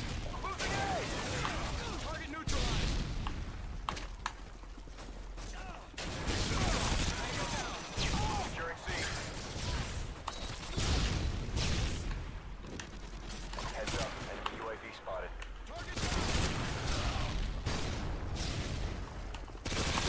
Oh my goodness.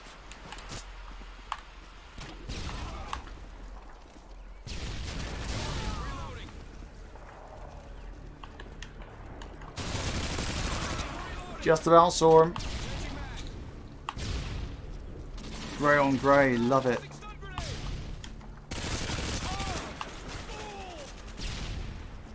Securing C.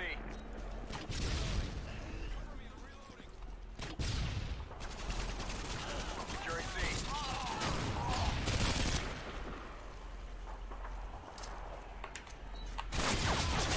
Oh. Heads up. Enemy UAV. So you only need a DMZ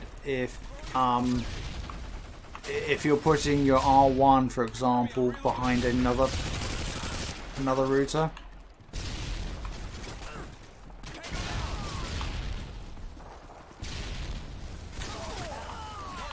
Securing C.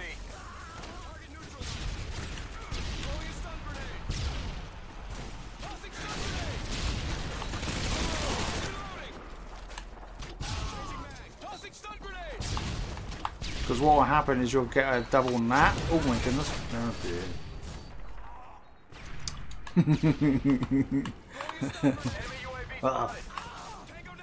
I can't move. I'd like to drop down. There we go.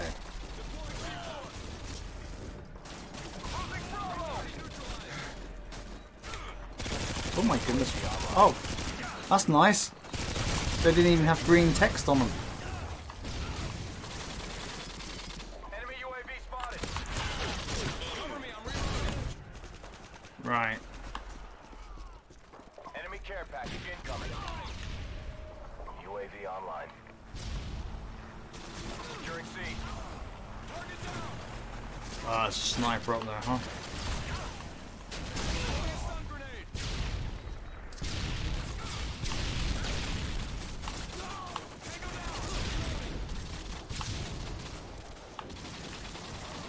Enemy care package incoming. Enemy care package incoming. You coming? You just staying?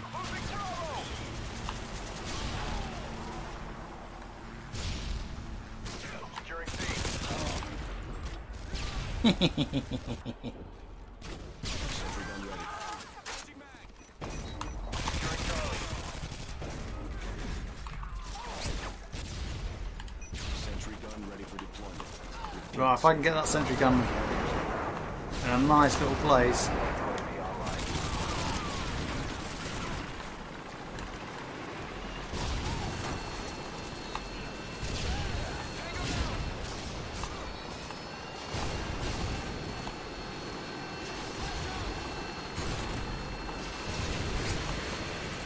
Securing Charlie.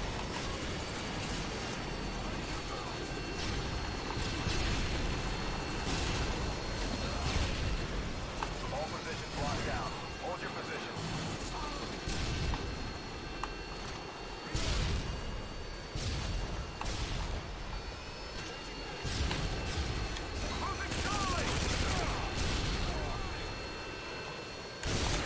Oh! So I will chat with you in a second. Then we'll come out of this lobby and I can concentrate on talking about the technical stuff. Hi Kevin, welcome to stream. I find Modern Warfare 2 very, very campy. very carefully. There he is. UAV online.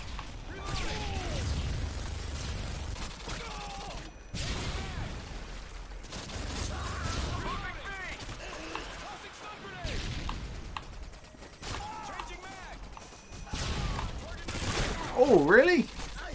Wow. Oh, my sentry gun's dead, man. It's dead.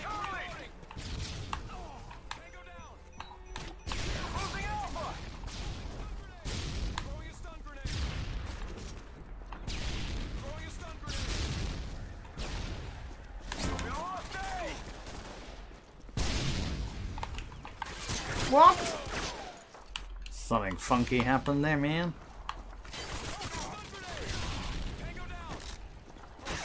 Oh. Trying to play the objective now. We're still comfortably winning at this point in time, but we could easily muck it up right now. Securing Charlie. Enemy UAV spotted. Charlie secure. Friendly Harriers inbound.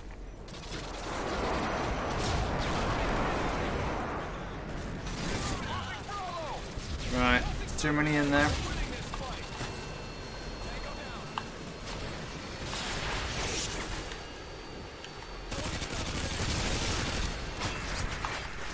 Ooh, didn't hear him. Enemy high incoming. Enemy care package incoming.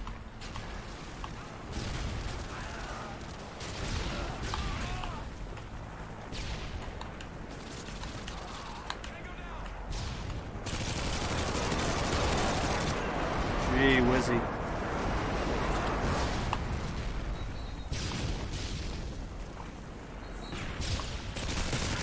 I heard the footsteps. So I find this quite... No, he's green. Yeah, let me... Ugh.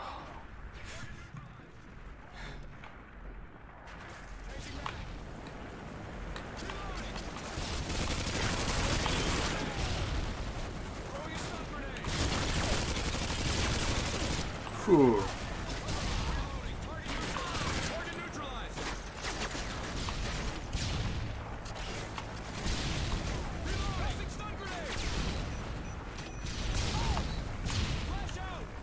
Oops. Uh-oh, I'm probably dead.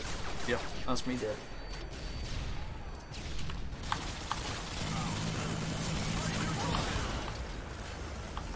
Run.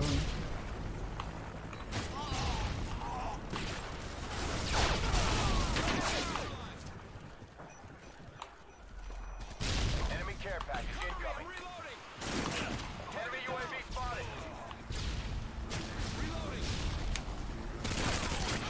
Wow! Didn't see the other one.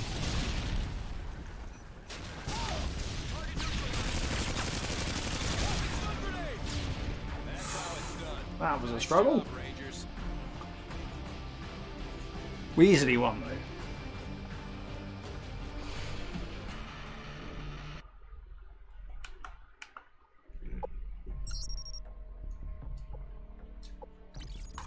Alright, let me see if I can come out and see if I can do that. So, going back to your original question, whether you need a DMZ. So if you've got a modem and you're connecting your R1 directly to that modem, then the answer is no, providing all your games are then connected to the R1 or your game machines. If you've got a modem, another router, and then your R1 connected to the other router, so it's like, you know, modem, router, and then an R1, then you need to put your R1 in the DMZ to stop double NAT.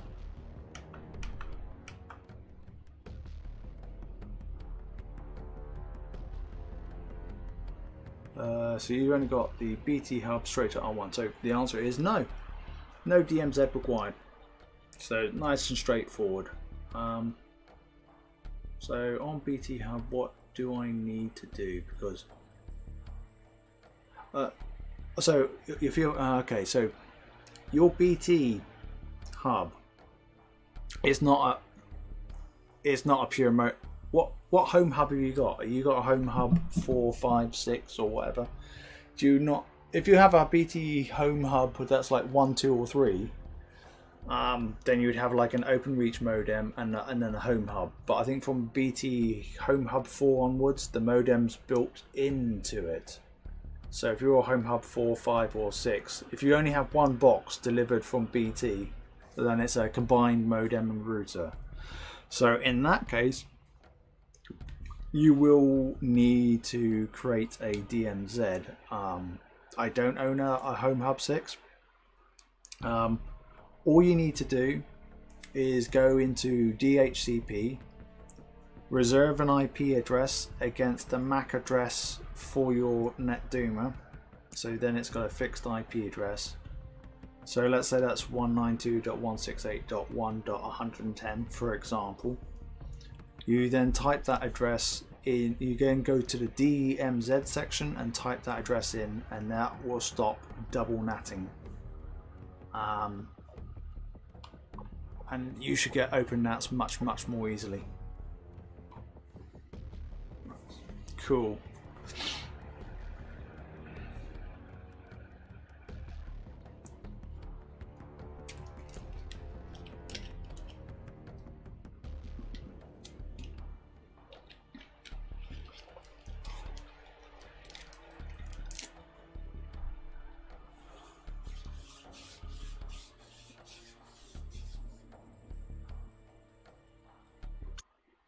Yes, PPPoE will. So the PPPoE is only necessary on your BT home hub. On your NetDuma R1, you do not need to have PPPoE enabled or anything because you are because your home hub is the modem and it's doing all the connecting to it because it's got an inbuilt router into it. So no, you just go to WAN and just disable PPPoE. You don't need it. Domination. Capture the objectives. You've lost the lead. Oh my goodness. That's where you were, hiding under the stairs. Now that's the true definition of a camper there. Wow. I couldn't get my aim on target, but still, wow.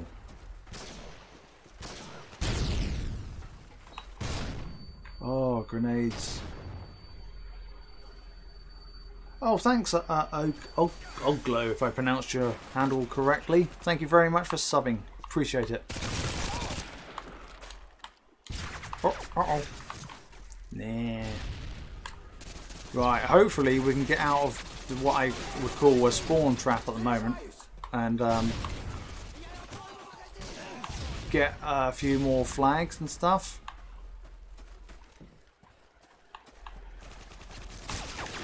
I can't see him. I literally can't see him. So he's just camped in a corner. Right, we've spawned here. UAV online. Oh my goodness. Securing C.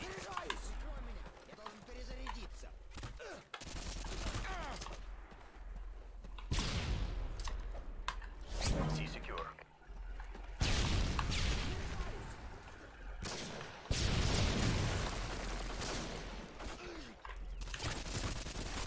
I think I saw movement over there.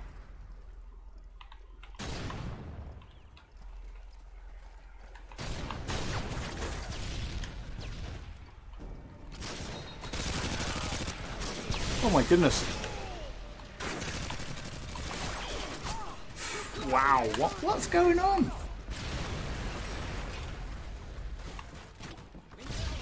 Right, I'm trying to break out of the spawn trap.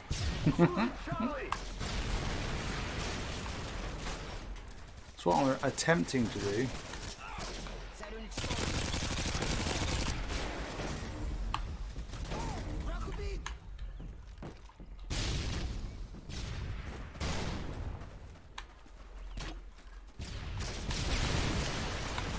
No, that's safe. Charlie.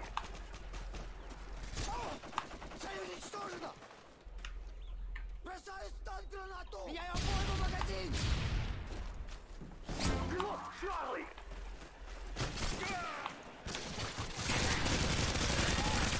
Come on.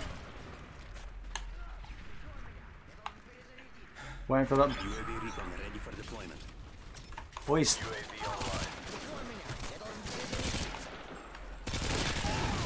They're hiding at those wooden stairs.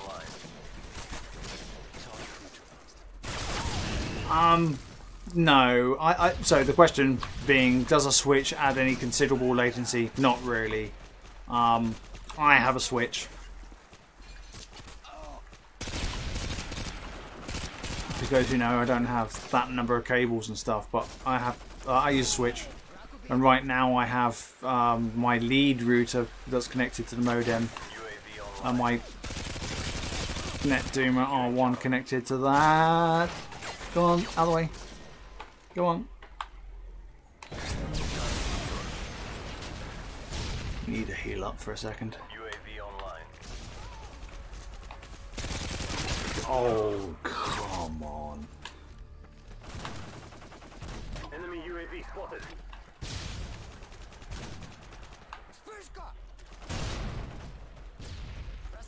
So the simple answer is no. But you can see I'm having to kill at the moment. I'm having to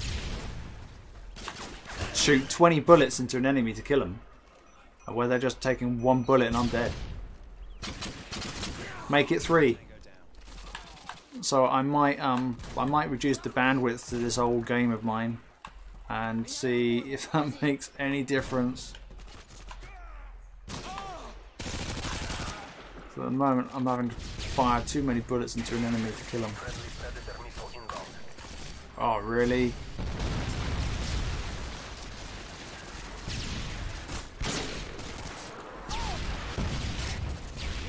No problems, Sergio. No problems at all. So yeah, I've got my modem. I got. Oh, I saw him too late. So yeah, I got modem, router, switch, and I can still have an 8 millisecond ping. You know, I have recently changed up my modem.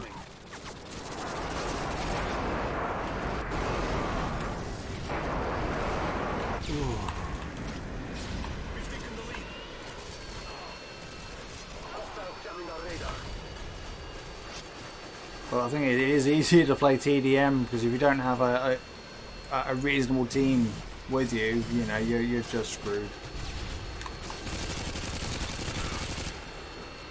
But yeah, when you require like almost 40 bullets or whatever to kill a person, it's not good.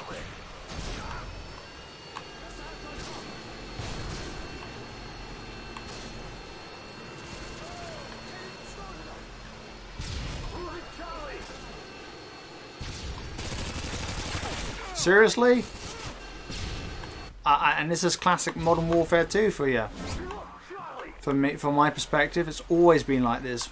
Very poor hit detection, and I know a lot of people will say it's got fantastic hit detection. Well, I don't know if that's a 360 versus PS3 difference, but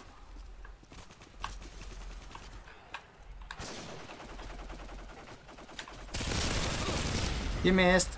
Enemy UAV spotted.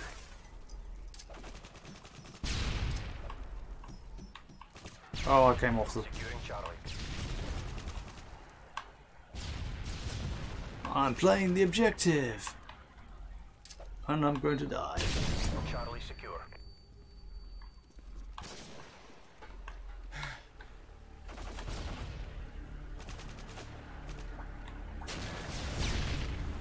Enemy Harriers incoming.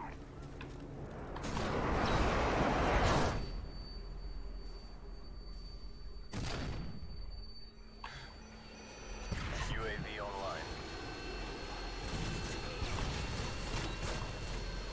They're really trying to flush me out here. Oh, I'm dead. And Enemy UAV spotted.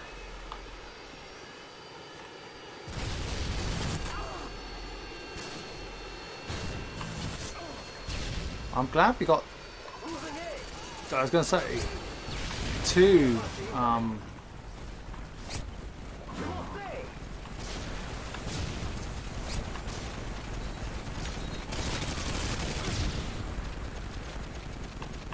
was going to say 2 flags, but hey, there's the other campers. At least he didn't have a heartbeat, because I was earlier today I was playing it and there's like, they had heartbeat sensors and stuff, and it's just like, really?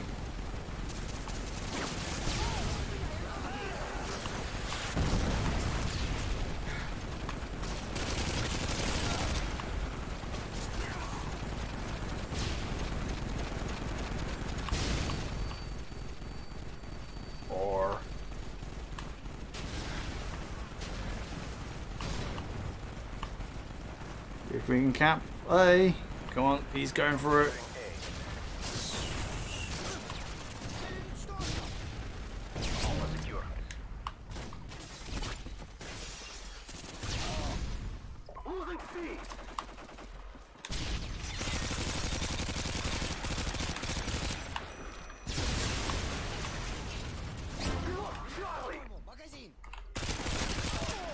They love their hiding. Come on, teammates.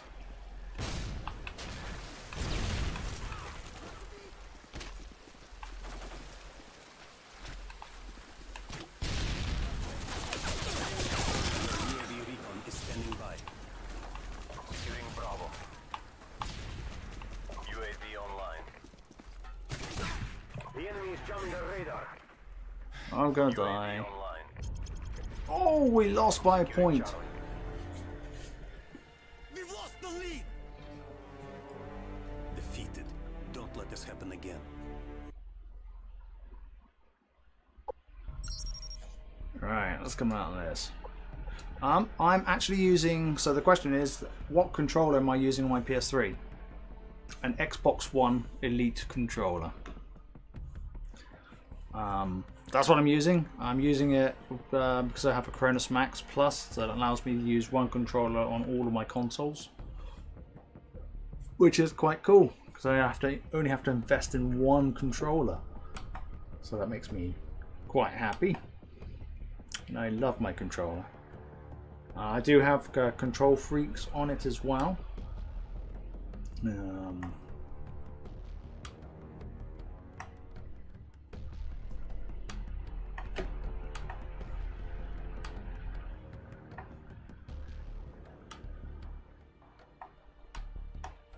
I'm just tweaking my upload and download speeds just for my PlayStation 3 for a second. That'll be the one thing I will be looking forward to having the Duma OS on the R1, so I can enter precisely download and upload bandwidths. That I do look forward to, for sure.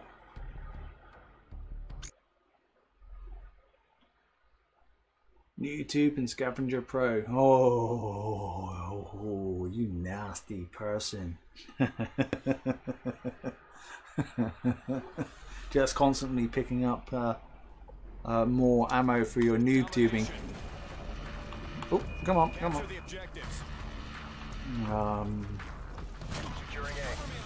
Trying to remember where B is.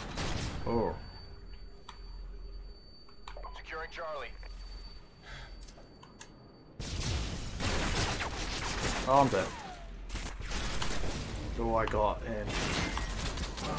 Alpha secure. We've taken the lead.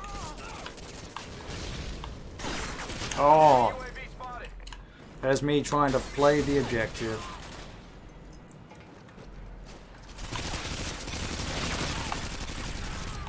Securing B. Enemy has C. Tossing a flashbang.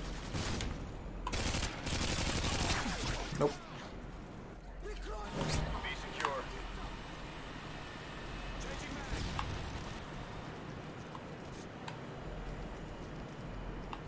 Losing A. We lost Alpha. Nasty. Enemy care package incoming. So back in the day when I owned a PS, well, I still owned the PS3, but back in the day.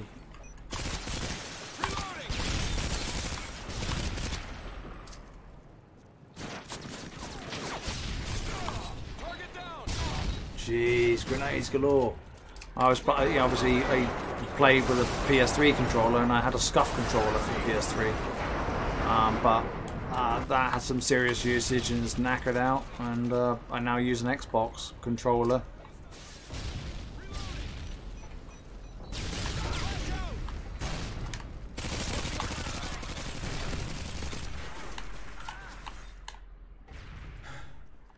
Securing Charlie. Securing Charlie. Trying to. Yeah, that's quite true. It's like, don't you see me trying to play the objective, and oh, come on, out the way. Thank you. Enemy UAV spotted. Oh, that's nuts. So yeah, I may go back to TDM in a minute. Securing Charlie. Stay secure. You see, I tweaked my. I don't know. You tell me. I can't seem to kill anything right now.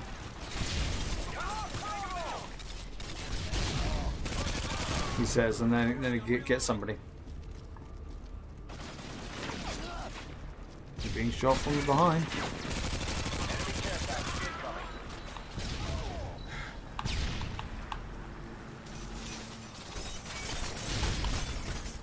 Reloading. Oh, mantling. Ah.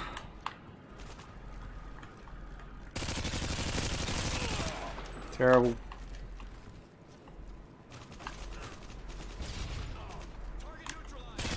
Nope.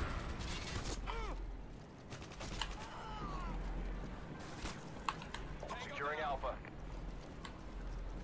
Heads up, enemy UAV spotted. A secure. Enemy UAV spotted.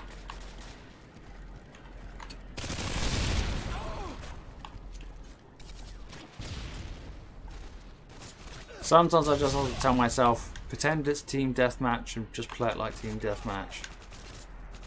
It's sad but true.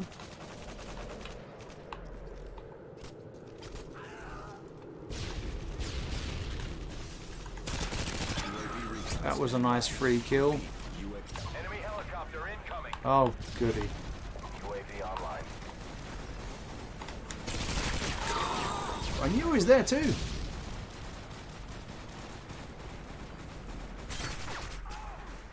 Yes, the Xbox One controller and triggers do vibrate. So it's called, I think it's called like haptic feedback. For it's quite interesting, but I have vibration turned off. Totally turned off. Heads up, enemy UAV spotted. Losing A! Wow, you can. Oh, you can. Lost A!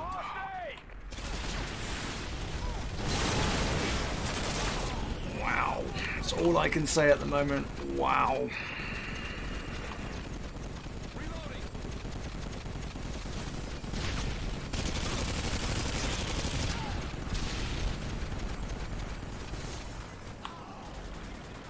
Enemy UAV spotted.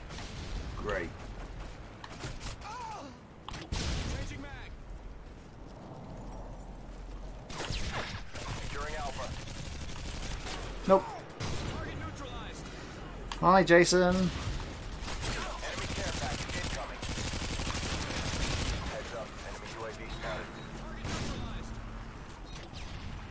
Flash out. Changing mag.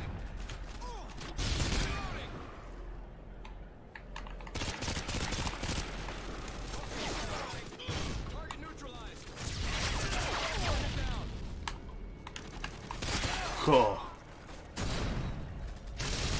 Yeah, I can't play shooters with Tango down.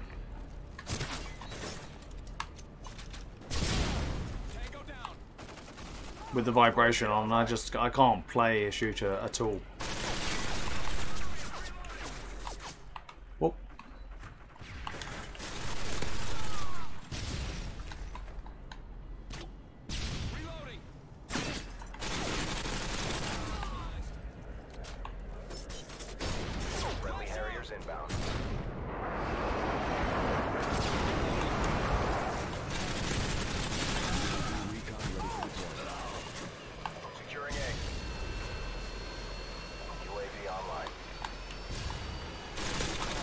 Well, yeah, this is how you got to play Call of Duty. Just sit in the corner, camp with an LMG, and you're good.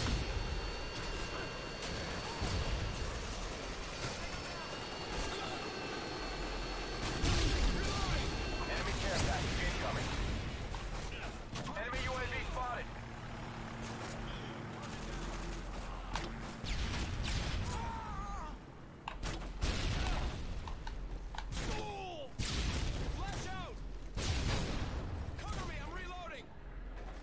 Don't know if they're coming that way or that way. There he is.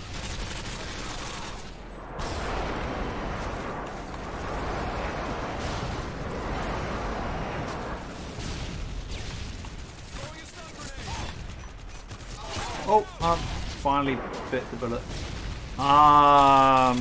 Rank 70. I don't think I've ever prestiged or anything. I've just kept at that. I didn't play the game seriously enough back in the day. Heads up, enemy UAV spotted. Oh.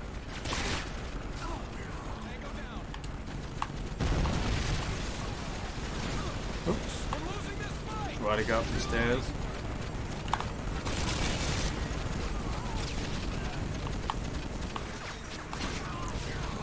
Magic bullets. Moving C. Enemy care package incoming. Oh, that was a fail. Counter UAV up. They're blind.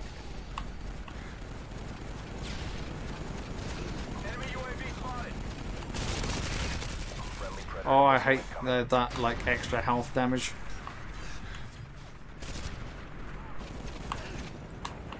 Right, somebody finished him off.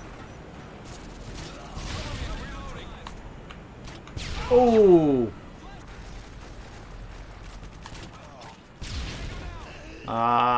Yeah, if Modern Warfare 2 comes out, it definitely needs the multiplayer, but as I mentioned earlier, the only reason I can see Modern Warfare 2 Remastered coming out with campaign only is because Black Ops 4 doesn't have a campaign.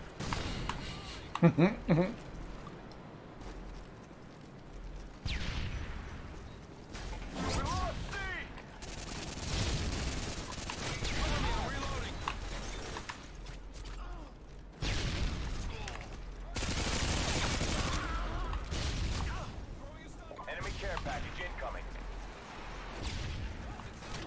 Securing C. Oh my god. New dubing galore. Tossing a flashbang. Enemy UAV spotted.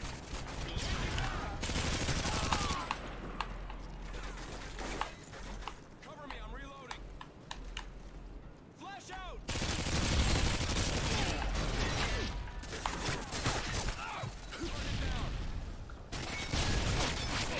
Modern Warfare 2 Remastered has no multiplayer. It only has a single player campaign apparently.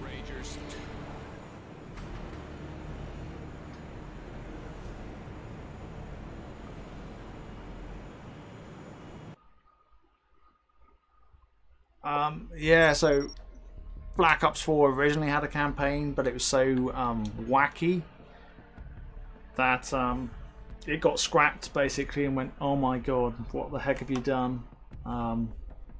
This is just no good, and that's what happened. It just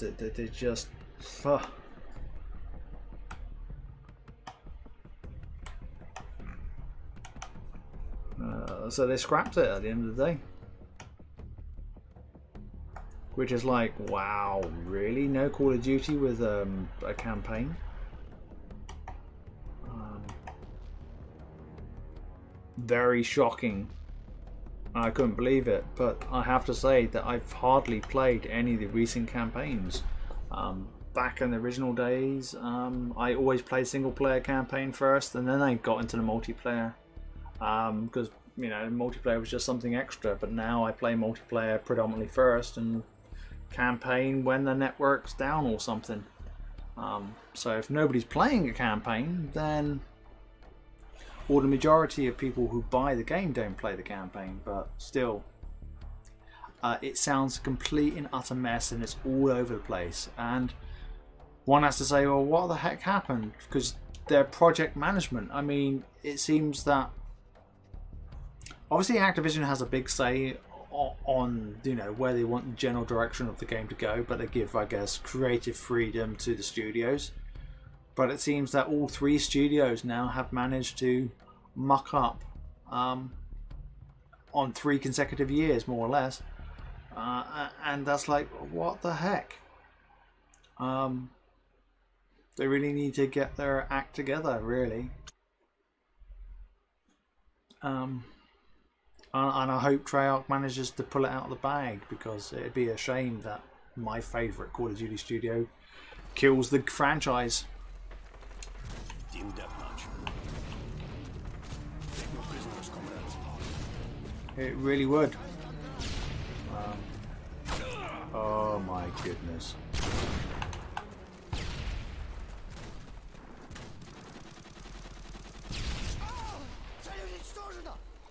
UAV online.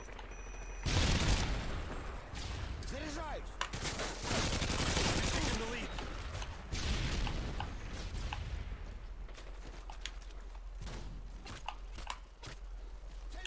Enemy carrier incoming.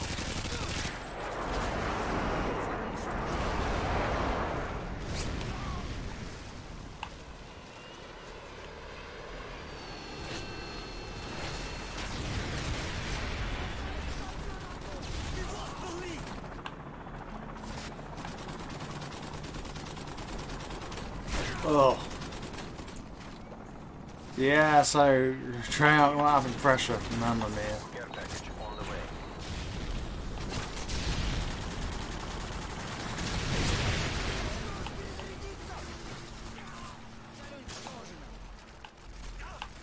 Friendly Predator missile inbound. Oh, so we just got. I hate this map. It depends on how it's being played, and this particular map, you just got a sniper at one end, and he's just picking us all off, and we're just spawning at the other end, and it's like, come to papa, real easy.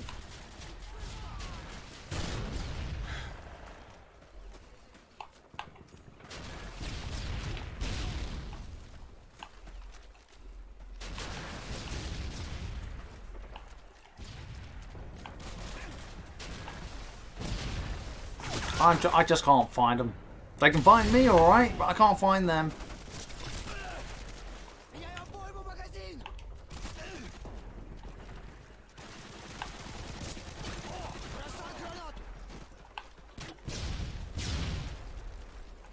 REC-130 is in the air.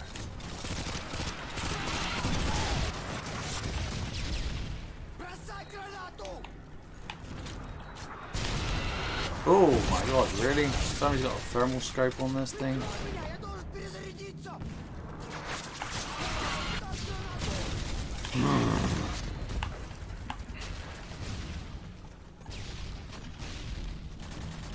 Yeah, I mean, yes, definitely I would agree that this is the worst map in the game. It's just horrible to play. It's okay when you're playing domination, but it all depends how people play this map, but it's so open.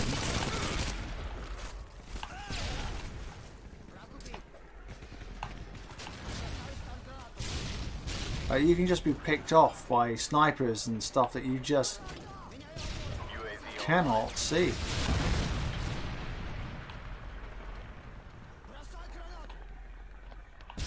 Oh, see, I'm just dead. It's like he can see me. I don't know how he knows I was there.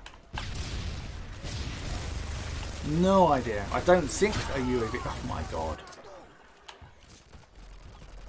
So either there's real bad spawn traps going on because it's real predictable where you're going to be coming in from. I don't know. I just don't like this map. I normally try to stick inside the tunnels, but when you got Mr.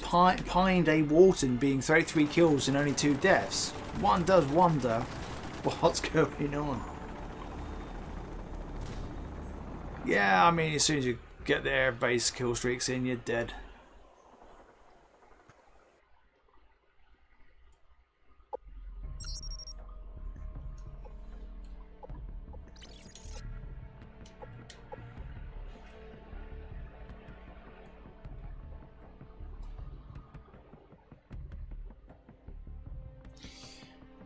Yeah, so the whole project management with these studios now, well, you think technically they've got 4 years, sort of, or or maybe 3, but obviously,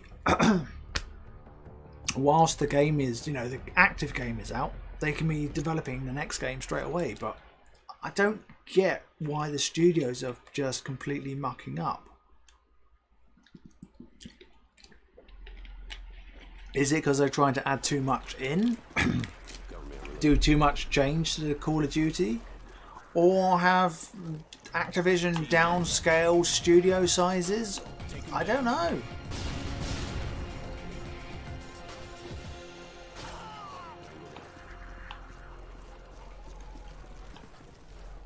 But it certainly makes you wonder what the heck's going on. Because they've been quite successful at mucking this up.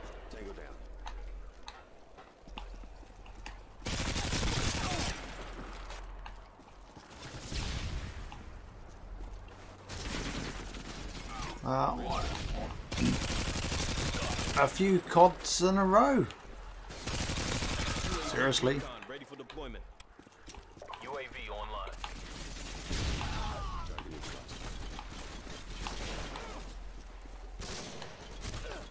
Target neutralized.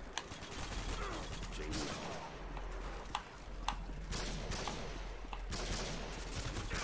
Target neutralized. Target neutralized. Target neutralized. What I can hear at the moment is target neutralized, target neutralized, target. Friendly Predator missile inbound.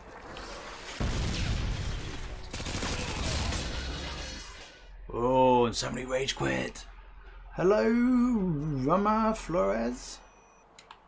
Welcome.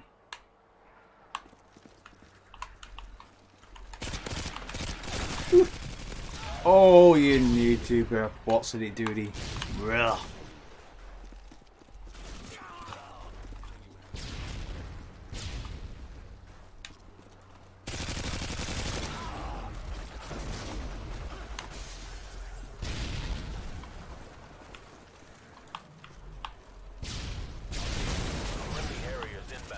Oops.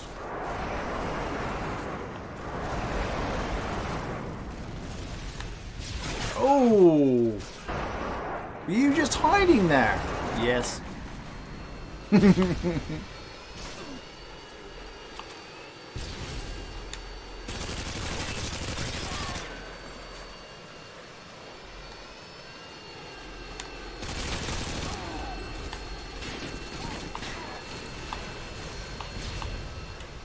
Let's go here for a second and reload then, shall we?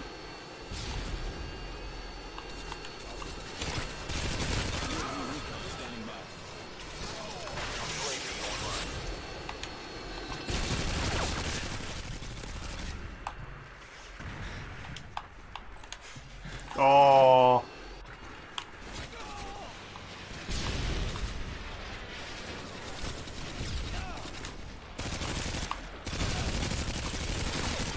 Cool, final bullet. I'm dead.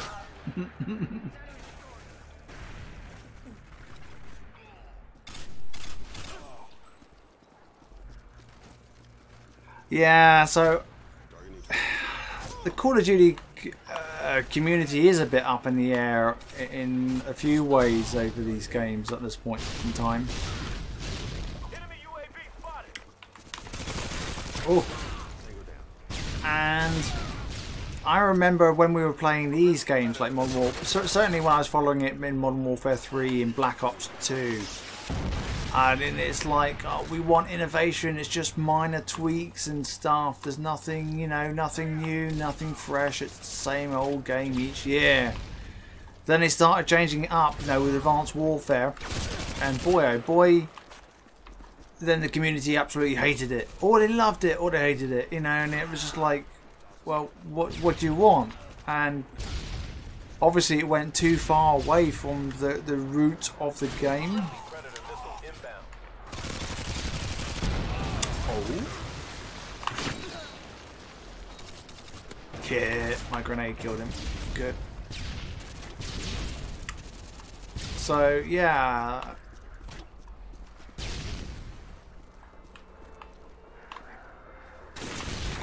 Where? Oh, you're up there. I don't think I've seen this particular spot before. Okay.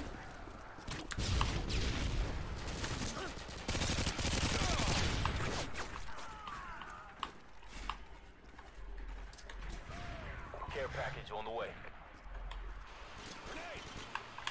Oh, I saw somebody trying to sneak on the side there.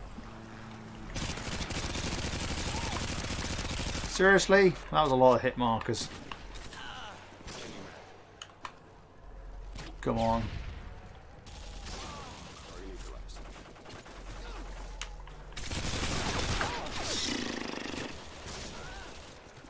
So I think you know, boots on the ground is the way it should be, and you know, I don't want the hero stuff going on, like, you know, the specialists, because it just adds too much BS. You know, you get killed by some BS, and that's that, and there's nothing you can do about it.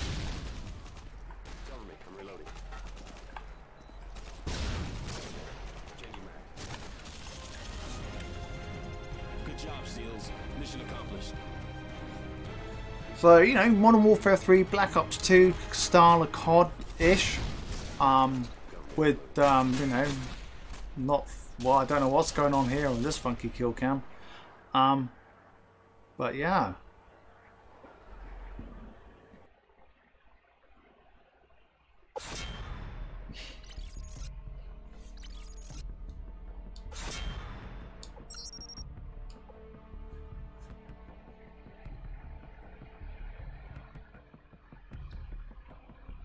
But I am surprised that they're all over the place at the moment.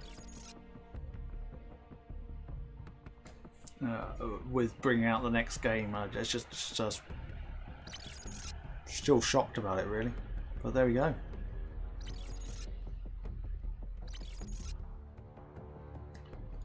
So obviously, if they brought out a Modern Warfare 2 version 2.0 or whatever, they would have to take out some of the things that just make the game unbalanced, like the one-man army and stuff like that. You know, I like the specialist strike package that Modern Warfare 3 introduced. I do like that. So you as a player have the choice of whether you're going to want to earn kill streaks or earn more perks. But I guess you could consider that, and I've never played Overwatch, a sort of variant of that, because I think your power-ups just increase over time as you kill more, and you just get more powerful and more powerful. I think. You tell me that I'm wrong. But I do like it. The strike package, that is. Specialist strike package. So, but would like support packages. They need to be support and not kill, because, you know, that obviously caters for players who are not so good at the game.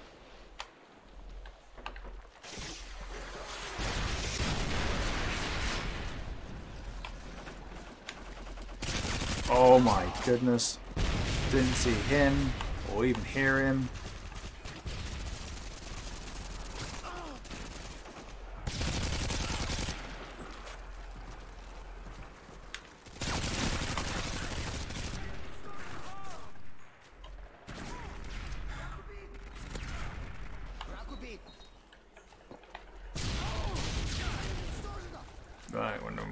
this way.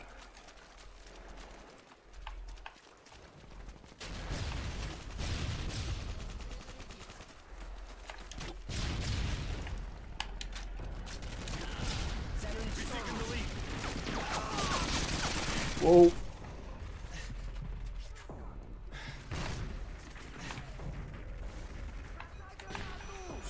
Oh, seriously. I just don't like this map.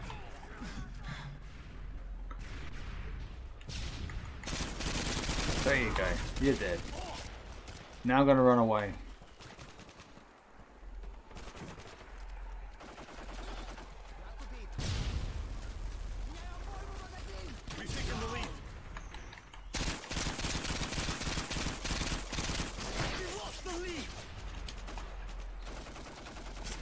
I'm dead. We've taken the lead.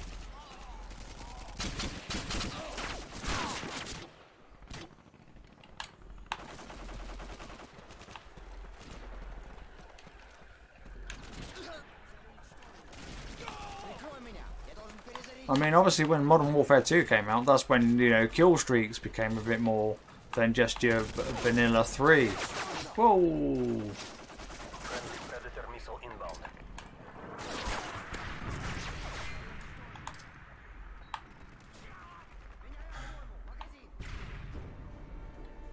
Care package on the way.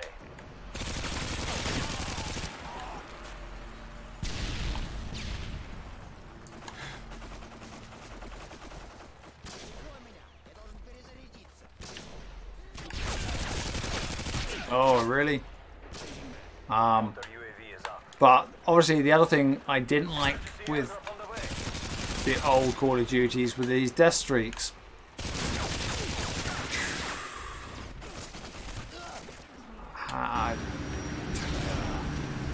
So, you know, as long as they get the balance right. But the main thing that they need to sort out, and they need to invest in it, but unfortunately I don't think Activision will invest in it because it costs money, it is to rewrite the netcode from ground up, the game code from ground up. They need to rewrite it.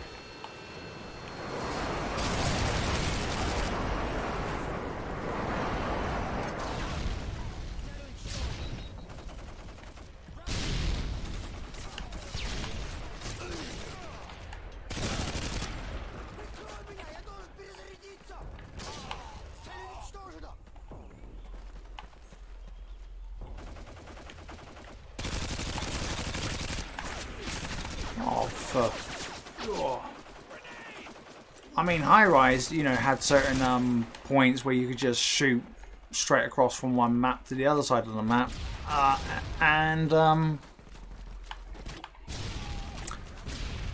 I think there were some out of bounds bits and pieces as well, I think.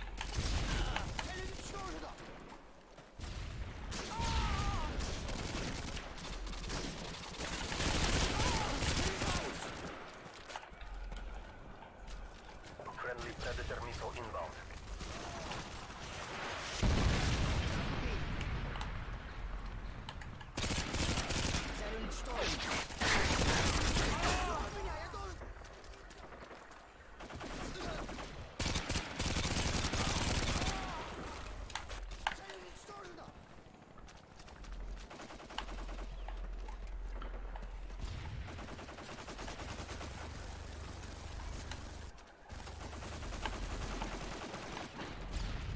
I mean, there's a lot of old Call of Duties that I did like. I mean, Black Ops 1 I really did like a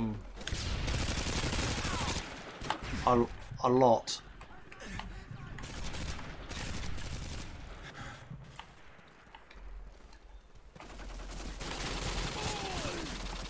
I found this particular Call of Duty a bit too much BS-like at times. I just felt cheated.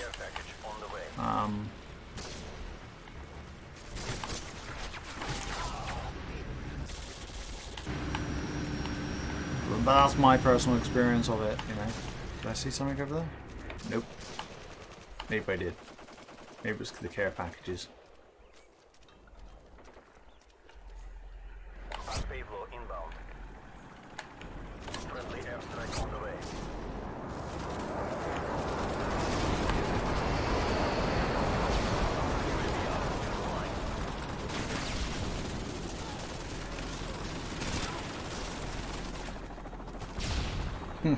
He's dead. Your work is appreciated. Well done. But I think, you know, if they for the next Call of Duty, they need to rewrite the multiplayer engine from the ground up. So we got proper netcode, take away all the BS, boots on the ground, balanced guns and weapons, definitely customizable dead zone, not like the Call of Duty World War II. You know, streaks that are good. Because that's traditionally what's got to be fun. I do like the having, you know, kill streaks, support streaks, and the specialist. Obviously, when it comes to support, it needs to be non-lethal type streaks, and that's all I think they've got to do, really. You think it's fairly simple, but hey,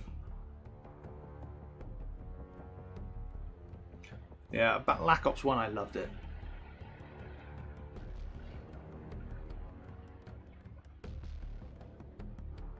I have to say that I think Modern Warfare 2 was my least favourite Call of Duty. Thinking back to the classics. But I guess Infinite Warfare would be close to it now. Because of its BS. I tell you what, out of the Battlefields I like, Battlefield Bad Company 2, I really loved that game. I played that game to death, and I love Battlefield 3. Where the newer Battlefields have gone a bit more PC-like, in the sense that the size of the maps are quite large, doing a number of players. The pace of the game is not the same as it was in Battlefield 3. And obviously in Battlefield 3 it was smaller maps, because the PS3 and the 360 did not have enough RAM. Team deathmatch. Let's do this.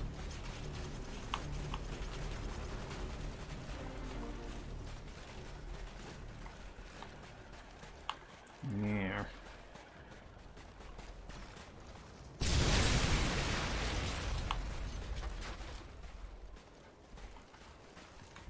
Tossing stone.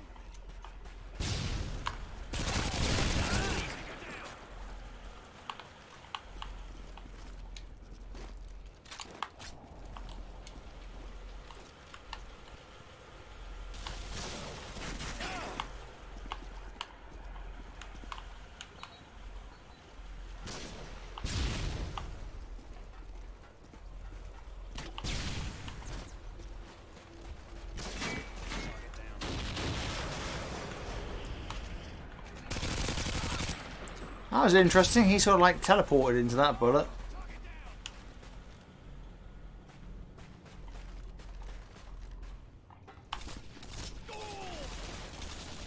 Oh, no, I can't. Oh! Yeah, I guess he pre-fired me.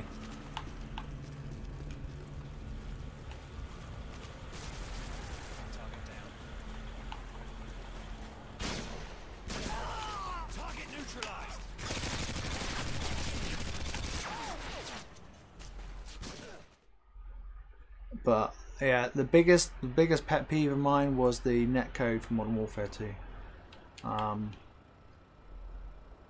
Battlefield 3 on PC, I've never played it on the PC. Well, I do own it because I picked it up for free for a ridiculously cheapish price. But I absolutely love Battlefield 3.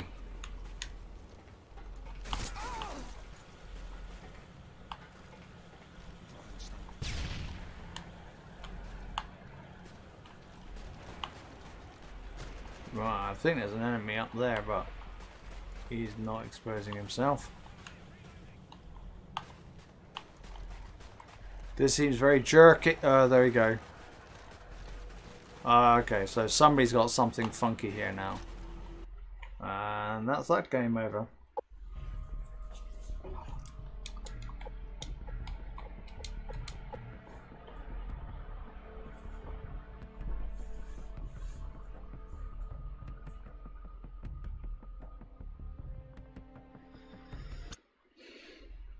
scrapyard.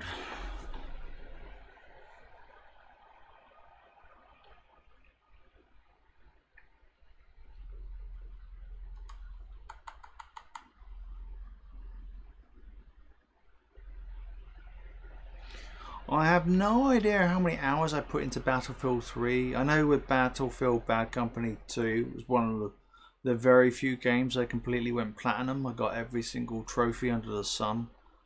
So those two games I played to death. Absolutely played to death. And I think Battlefield Bad Company 3, I think was rumoured to come out. So that would be good if it did, because I really loved those kind of campaigns, because it was much more of a fun story kind of campaign. It wasn't too serious. It was still a shooter and stuff like that, but it was still fun to play.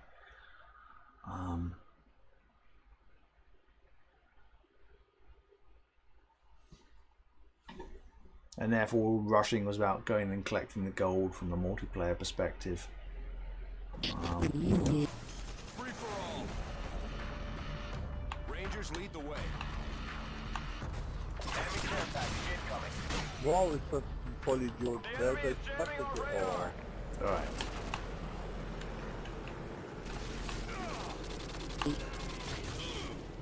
Oh wow. Right, just gotta mute the game sounds from somewhere.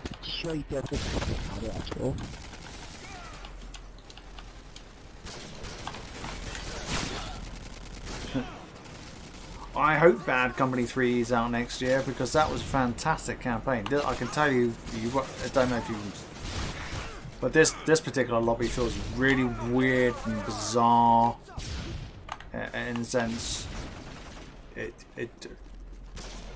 up, enemy UAV spotted.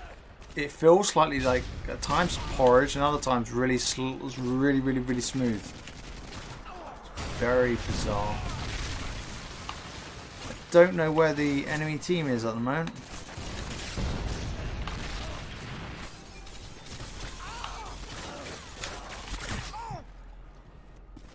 Why isn't there? Was there no mini map or what? Something was really weird. Ah, there we go. It's a hacked lobby. I knew something was absolutely wrong with this thing. There we go. Hacked lobby, love it.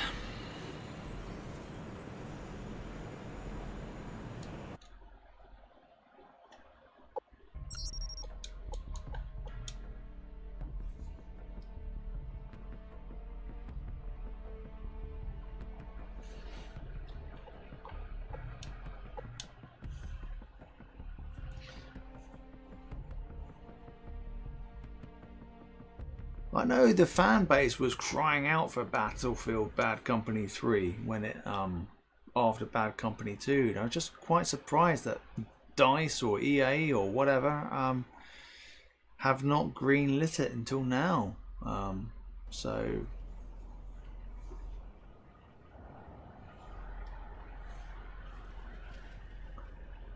I mean, it's what got me into more Battlefield, I can tell you that much. I've hardly played Battlefield. I need to play Battlefield 1 more. It's looking like it's getting that time of night that I can't find games. Hello, Noob Slayer.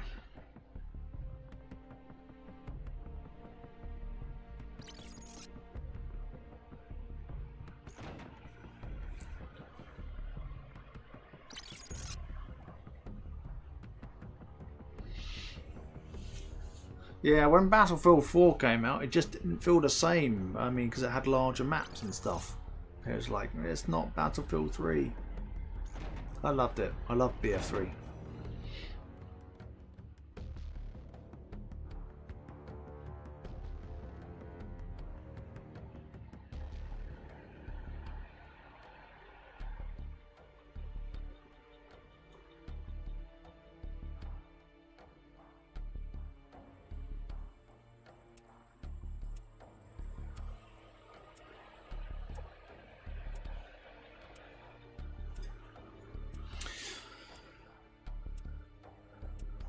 So do you think Bad Company 3 has been, should we say, delayed for so long because they don't have a story that does it justice, and they've only now developed a story that will do it justice, so that people don't go, oh, this is not Battlefield 3, this is, sorry, Bad Company 3, this is just a Battlefield, ordinary Battlefield. Team deathmatch.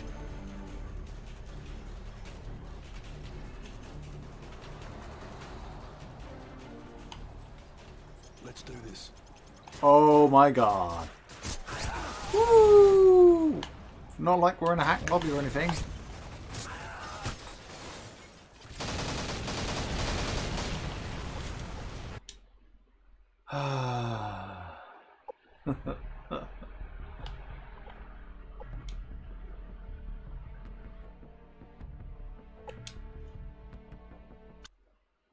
Oh, it's the same lobby.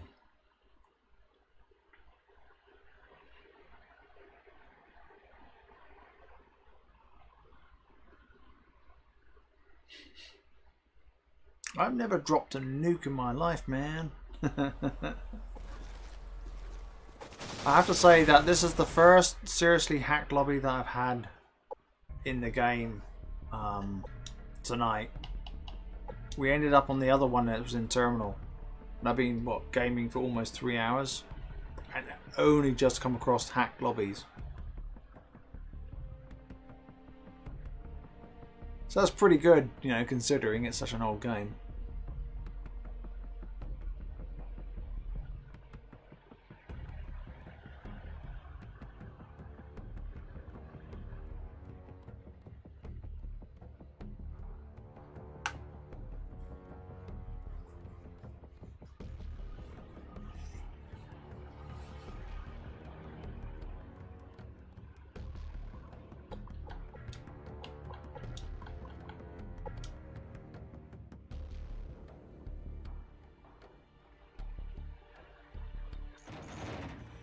No, Speed Freak is the hacker.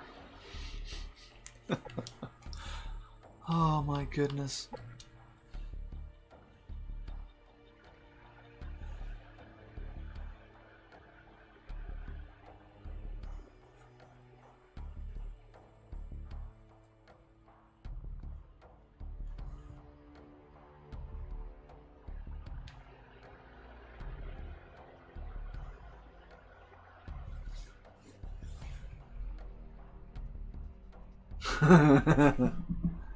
You think DICE are scared of doing a bad Company 3?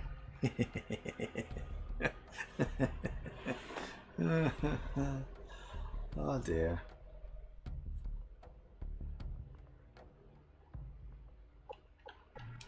Right, we'll try again.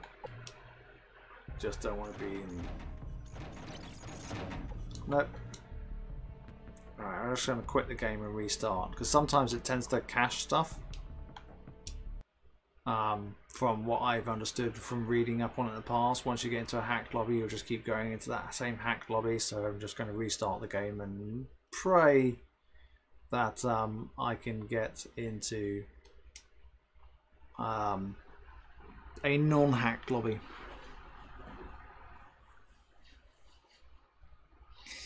Yeah. But you would have thought by now, because, oh my god, when was Bad Company 2? 2011? I can't remember. It's a long time ago. Was it pre-Modern Warfare 3? Possibly.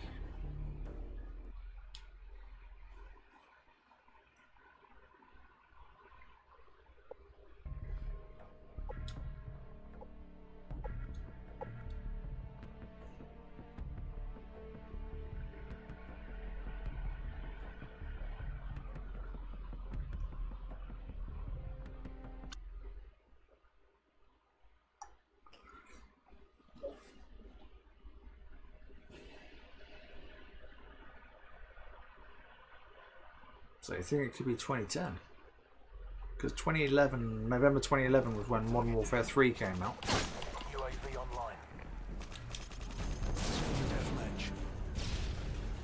Let's do this. Right.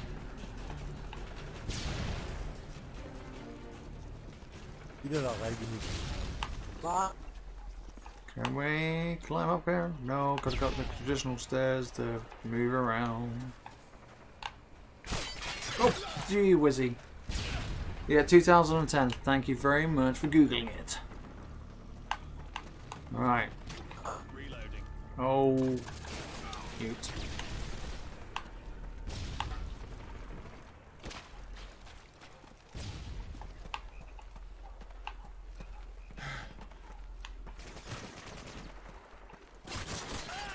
Tango down. Cover me, I'm reloading. Oh my goodness.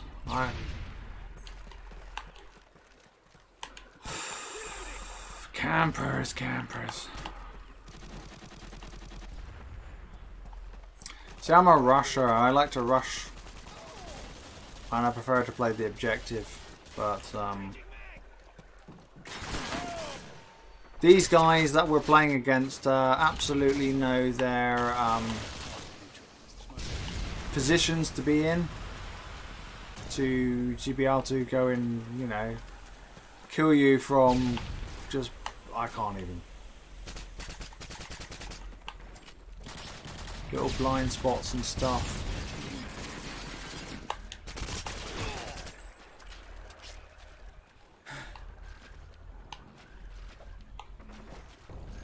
Enemy Harriers incoming.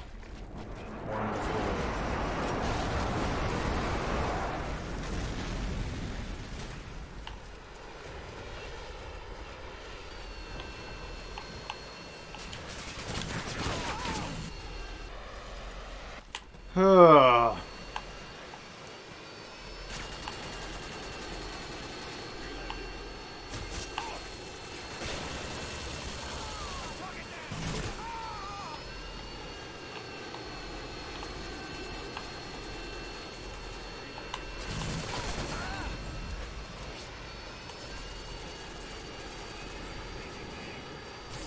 Enemy care package incoming.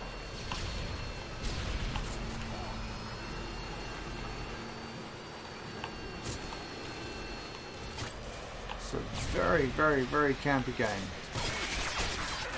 Oh, nope.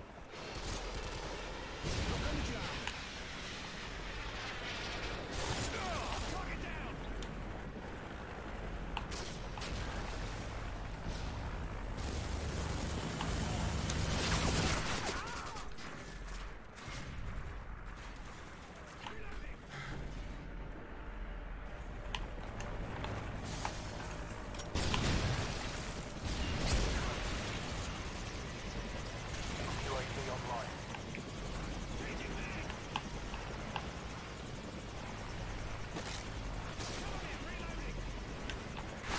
Oh my goodness.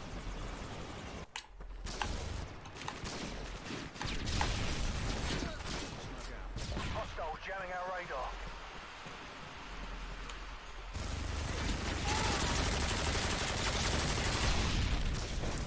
Once you know where they camp, you can go and sort them out.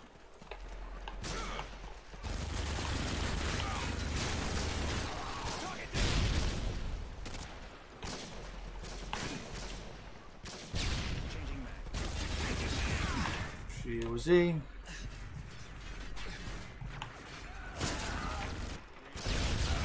Wow, just completely and utterly ball bang there. I wasn't even the primary target, man.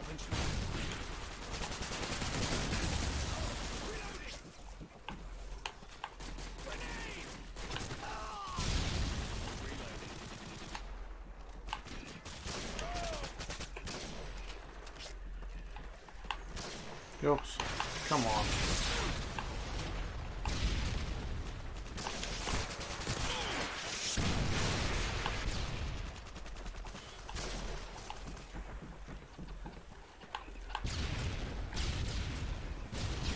Bringing up on 41.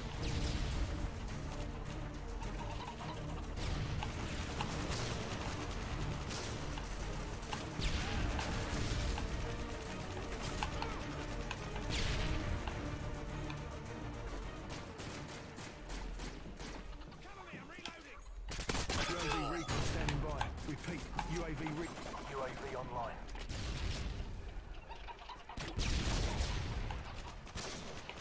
Time's almost up.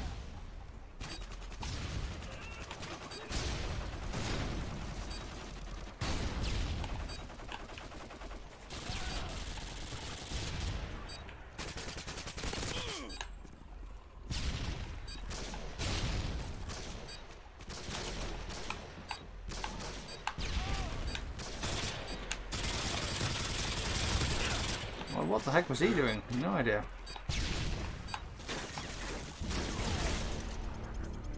Mission failed. We'll get him next time. Hi Ali, how you doing? Man, that was real campy. Very, very, very campy lobby.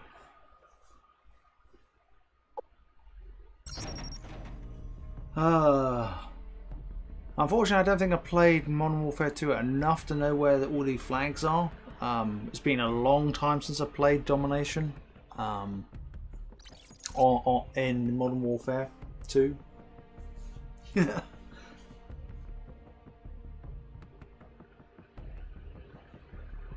Yes, I do have Black Ops 1. I can't even remember. Have I done a stream on Black Ops 1? Yeah, I think I have.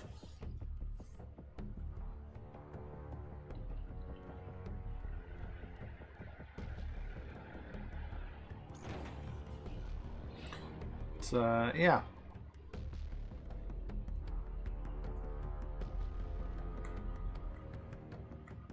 What's been quite interesting tonight when playing through this particular game, just because I only own the core maps, I don't own the DLC for Modern Warfare 2, is how many of these maps have been remade. I think it's either 4 or 5 maps. It's quite shocking. But it's nice to be able to stream again. Having had my headset die a couple of weeks ago, so I couldn't stream because there was no way I could do it, because you need to be able to keep the sound isolated to allow me to do it in the quality that I do it at. Team deathmatch. And hopefully in future, when circumstances allow, I'll be able to stream in 1080p, but at the moment I can only do it at 720, just the nature of the way my place is set up.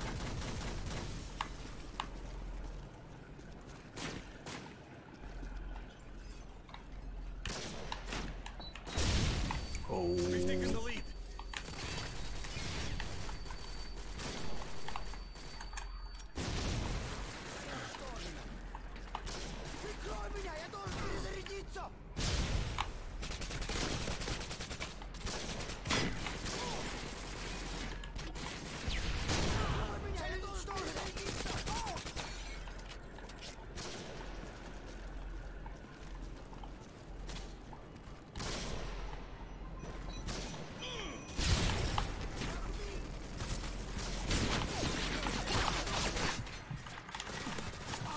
Oh. It's probably a bit dangerous heading that direction straight off the bat.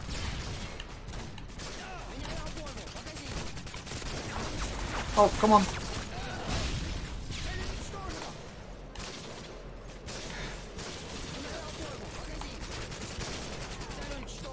UAV online.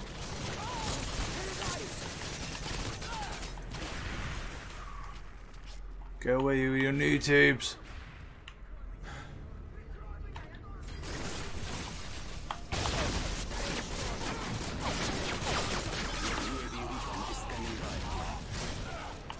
UAV online.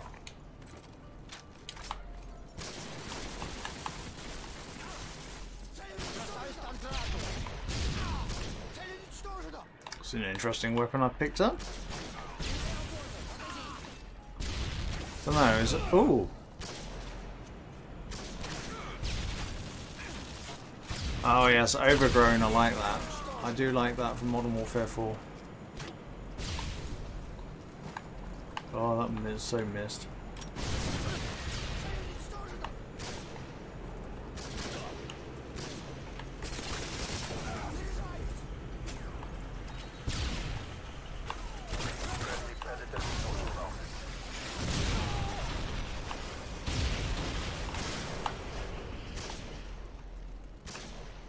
Come on, footsteps.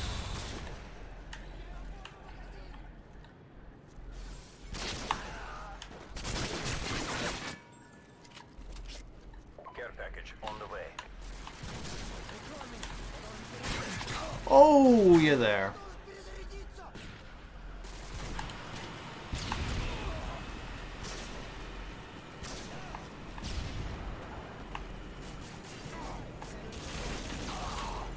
Friendly AC-130 in the air. Oh, I hate panic knives. You unload a clip into them and they melee you. And you die, they don't.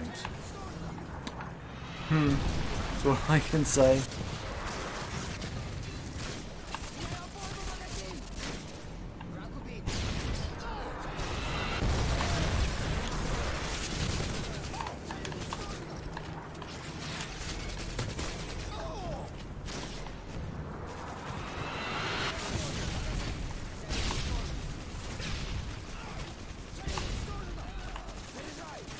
Wow.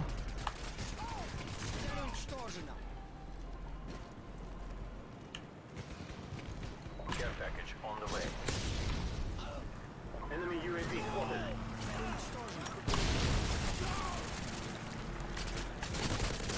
UAV recon standing by. Repeat, UAV online.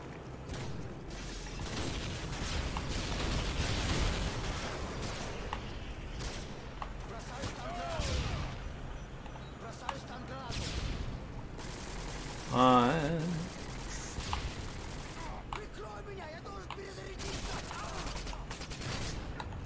goodness gracious me.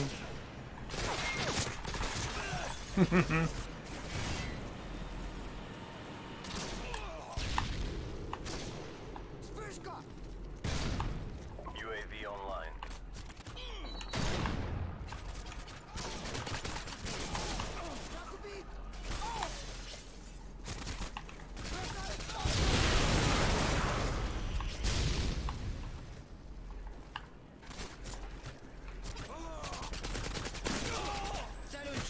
Enemy UAV spotted. Your work is appreciated. Well done.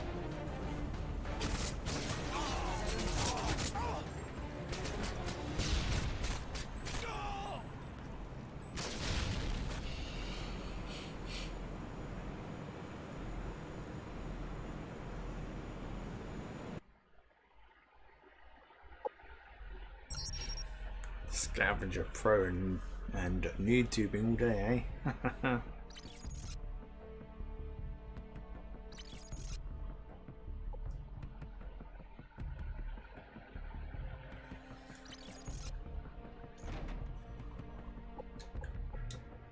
Right, I think I'm going to call it a night because I'm getting tired.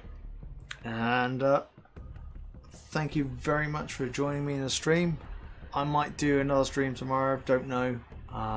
Might be COD with subs or something. Don't know yet. But thank you very much for joining me. And until next time, this has been Sim.